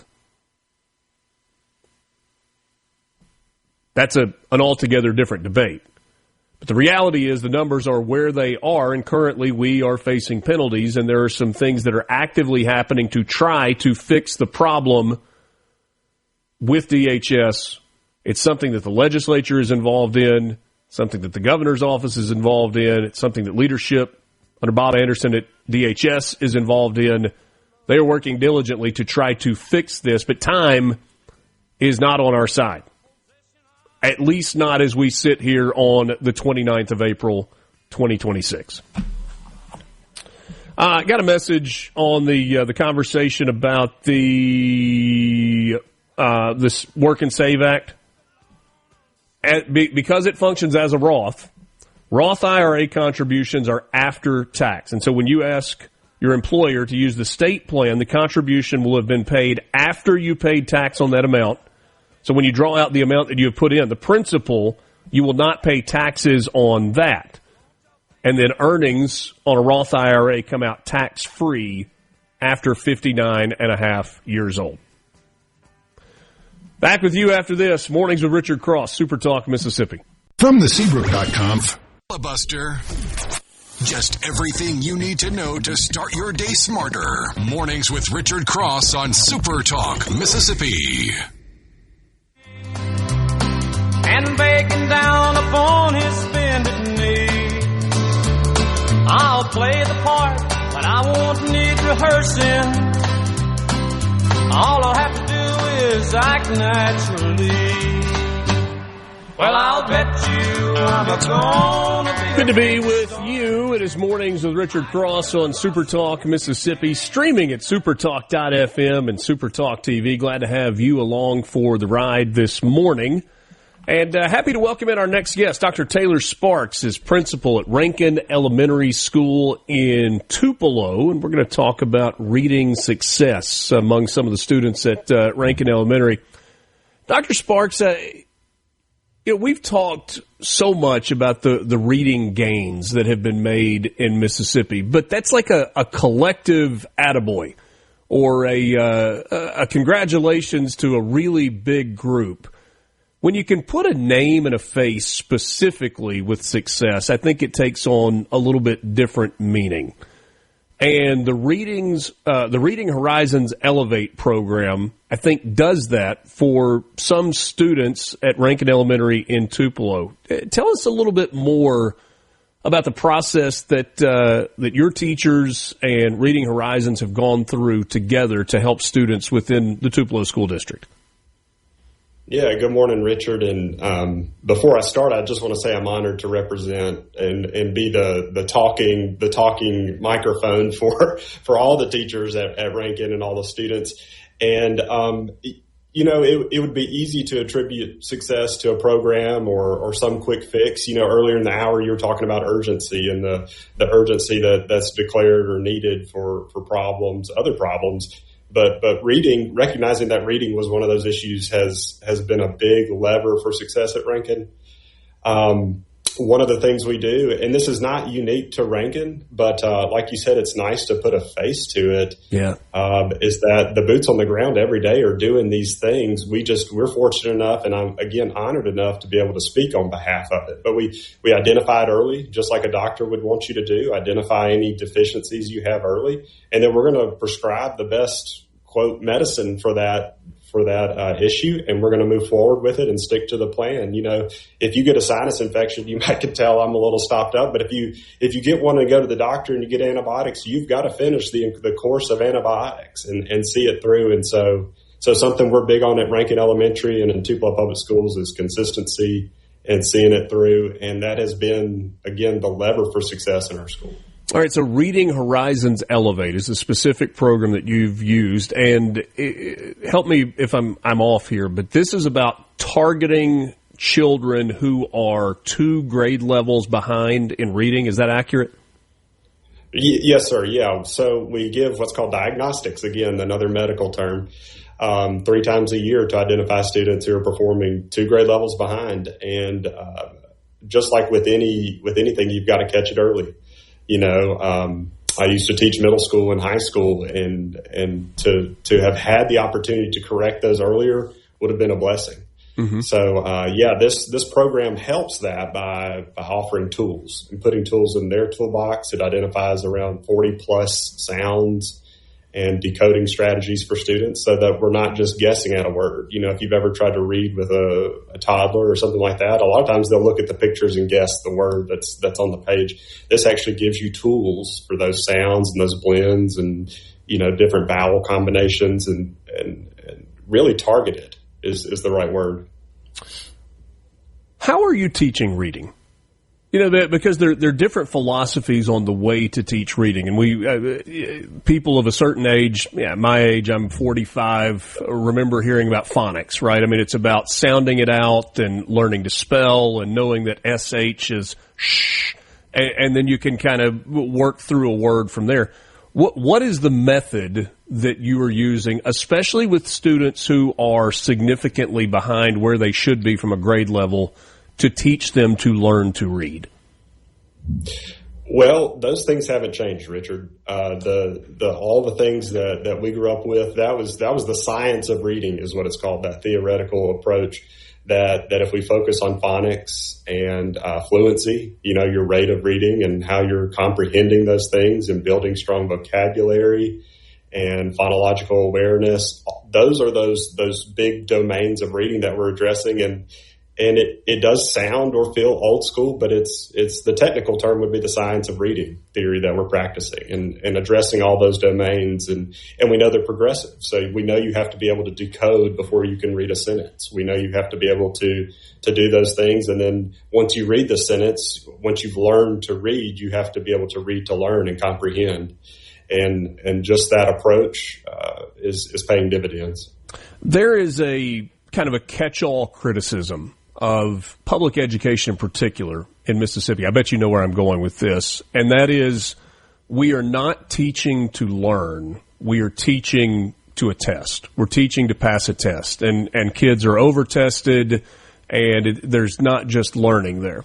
I won't say that all of that criticism is unfounded, but I do think some of it is. I'm curious what it looks like, though, when you're using tests to identify where students are in terms of process, and then you recognize that a kid is behind, and then that kid sees success. What does that look like? Yeah, so I think a lot of people confuse testing with what we actually do is accountability. The state approaches it policy-wise, accountability. We have a responsibility. We're obligated to be held accountable for students' learning. And testing is a way to ensure that. But the term we use in education is assessment. Okay. So we're going to assess what the issue is, and then we're going to address it. And I think what people aren't seeing is what goes on behind the scenes with that data. It's one thing to be data rich and not do anything with it. But when we do have that data, we're using it to address issues. The people involved in education are educational experts.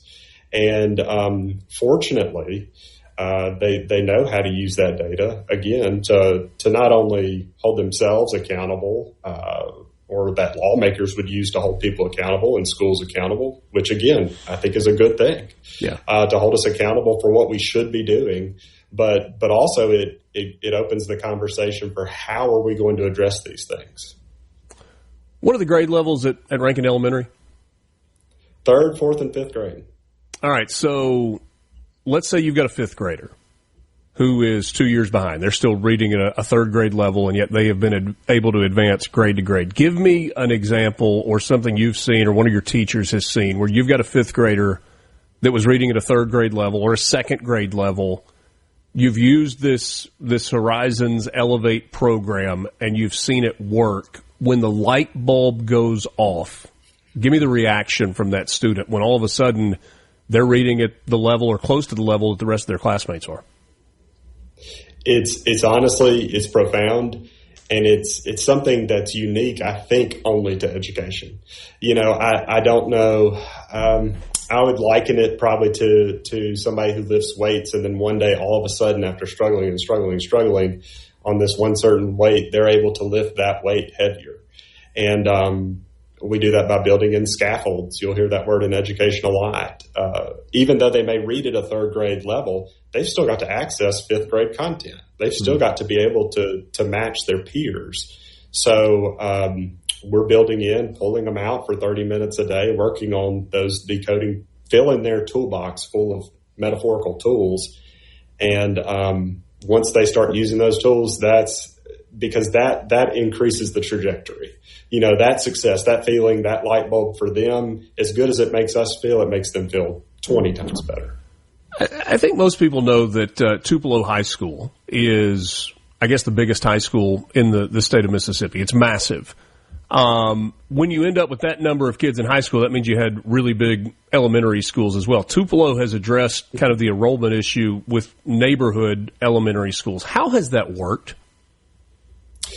I think it's worked great. The fortunate thing about Tupelo is we are a closed cohort of administrators, and we're a closed community. And the Tupelo community, I'm a product of Tupelo schools. I went away to college and came back.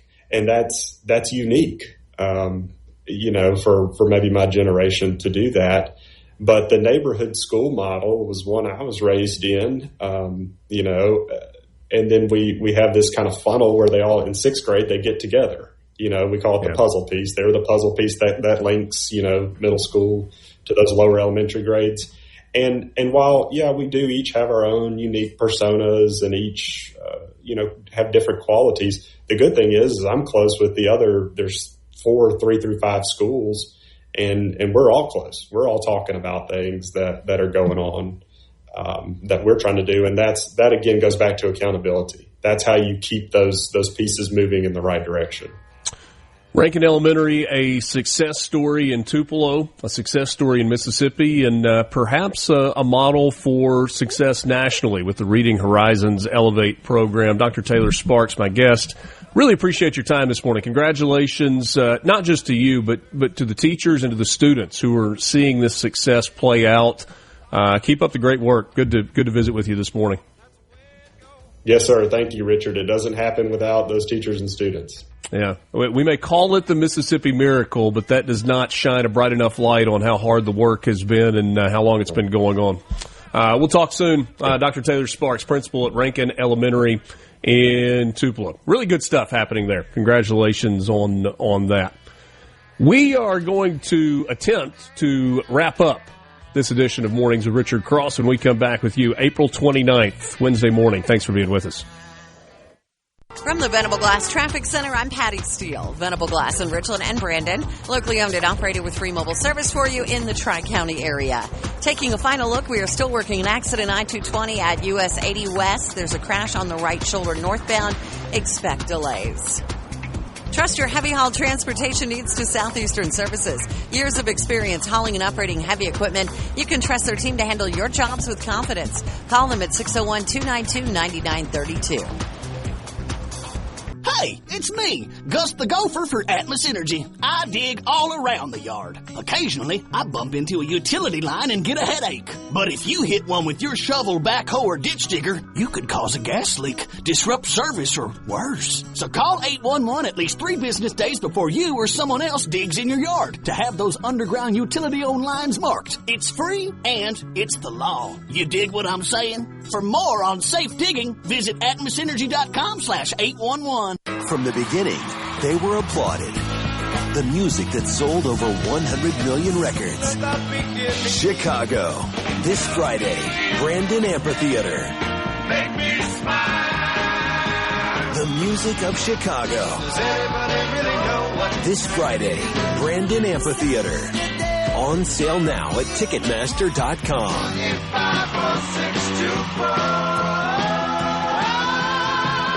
Chicago. My name is Whitney Allen. Cross is sponsored by Coleman Taylor Transmission, serving Central Mississippi for over 60 years. Their ASE certified technicians offer dependable transmission services, a warranty, and record services. Call Coleman Taylor today for all your transmission needs. Eat, drink, and be merry with a plate lunch from 4th and Goal Sports Cafe. And while you're there, register for your chance to win Jelly Roll and Post Malone tickets coming to Vaught Hemingway Stadium. Register today at 4th and Goal Sports Cafe, 5100 I-55 North Frontage Road in Jackson. At Key Constructors, our mission is to build a legacy that will stand the test of time through hard work, dedication, and pursuing excellence. Key Constructors is a heavy civil construction company, a leader in the bridge construction world. Our goal is to provide a positive work environment for you to grow personally and in your career. We are proud of who we are and what we do, making it happen one bridge at a time. Come join our team of Black Label Bridge Builders. Check out Key Constructors on Facebook and other social media platforms and keyconstructors.com. Spring is finally here, and the winnings are in full bloom. At Pearl River Resort, our Bloomin' Blowout Wheel is exploding with prizes and big chances to win. Join us Fridays and Saturdays from 7 to 11 p.m. One hot seat winner every hour spins for up to $2,500 in cash and bonus bet prizes. The next spin could bloom into your big payday. Only at Pearl River Resort. Must be 21 or older to play. This is professional ball player and former Mississippi State Bulldog, Jake Mangum. I wouldn't be where I am today without the love and support of my family. It's critical to have people around you that are always on your team. The outstanding folks at Farm Bureau do just that with their competitive rates and exceptional customer service. Be a part of the team that rallies around you. It's time to join Farm Bureau. Visit favrates.com for great rates on home and auto insurance, or find a local agent at msfbins.com. Farm Bureau Insurance. Go with the home team. Where Mississippi comes to talk. Middays with Gerard Gibbert. Weekdays here on SuperTalk Mississippi.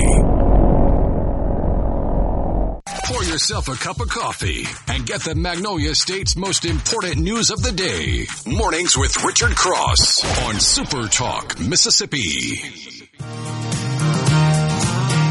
let your love flow like a mountain stream, and let your love grow with the smallest of dreams, and let your love show, and you'll know what I mean.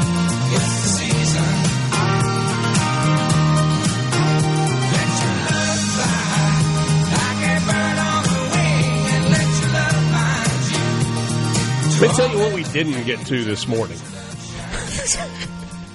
Hey, Lance, we have this this rundown that I send to you that we kind of communicate back and forth on. We did not get into the fact that James Comey is being charged by the Department of Justice with a couple of pretty significant charges. That's number 2, right? We did not get to the... Yes, it's the second time. First time didn't go so well for the DOJ. I'm assuming that this one is a little more well thought out. The fact that he's going to have to deal with a jury in eastern North Carolina may be a bit of an issue for him. The raids that happened on fraudsters in Minnesota yesterday, with federal agents swarming the Child Learning Center and 20 other early learning centers. Well, I thought maybe it was the ABC Learning Center that was doing the broadcast for Ole Miss State yesterday.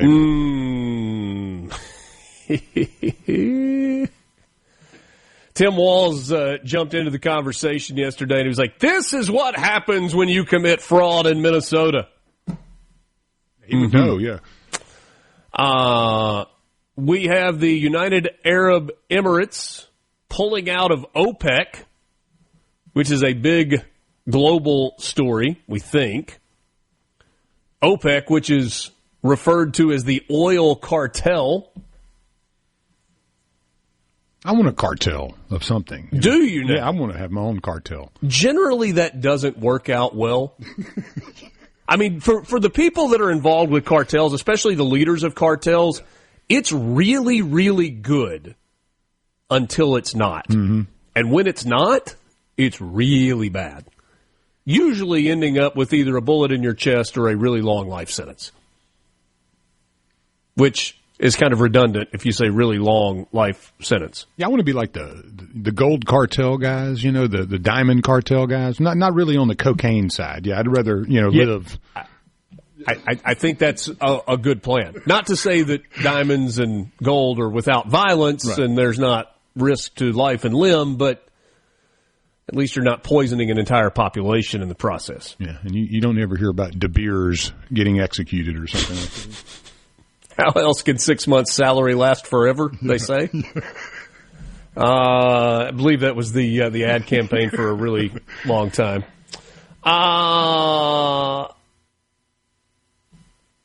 Jeez. Thomas in Greenwood says he told his daughter that I was the one announcing that baseball game. Yeah, I was last night. I thought about going out on X and posting that this is Richard Cross. I wish you had done that. That would have been just wonderful. It was not. But we have this at the very end of the show today. We need to let you know we have talked a lot about the Rural Health Transformation Program that has now been announced. Governor Tate Reeves announcing this morning the establishment of the Mississippi Rural Health Transformation Program Office and the launch of the Mississippi RHTP website. The newly created office will be housed within the Office of the Governor.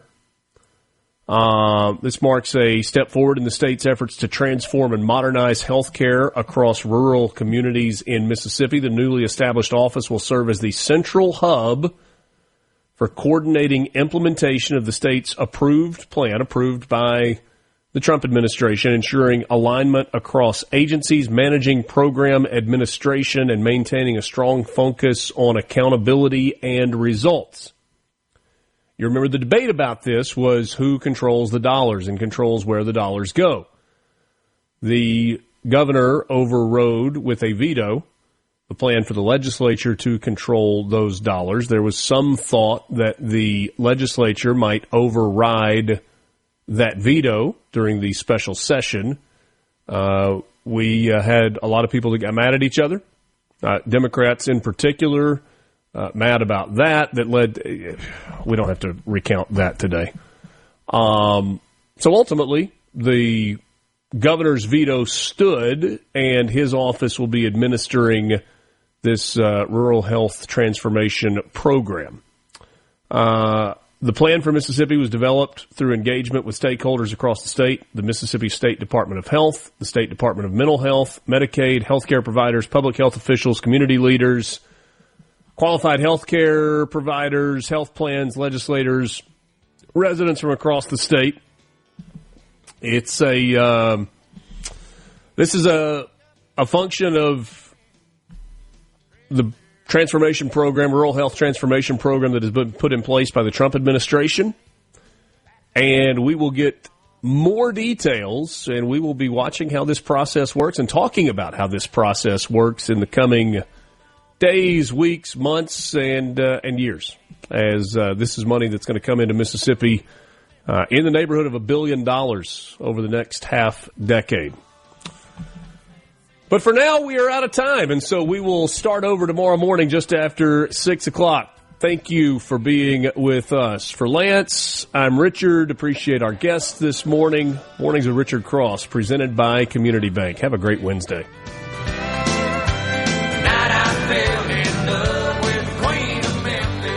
Your SuperTalk Mississippi media production.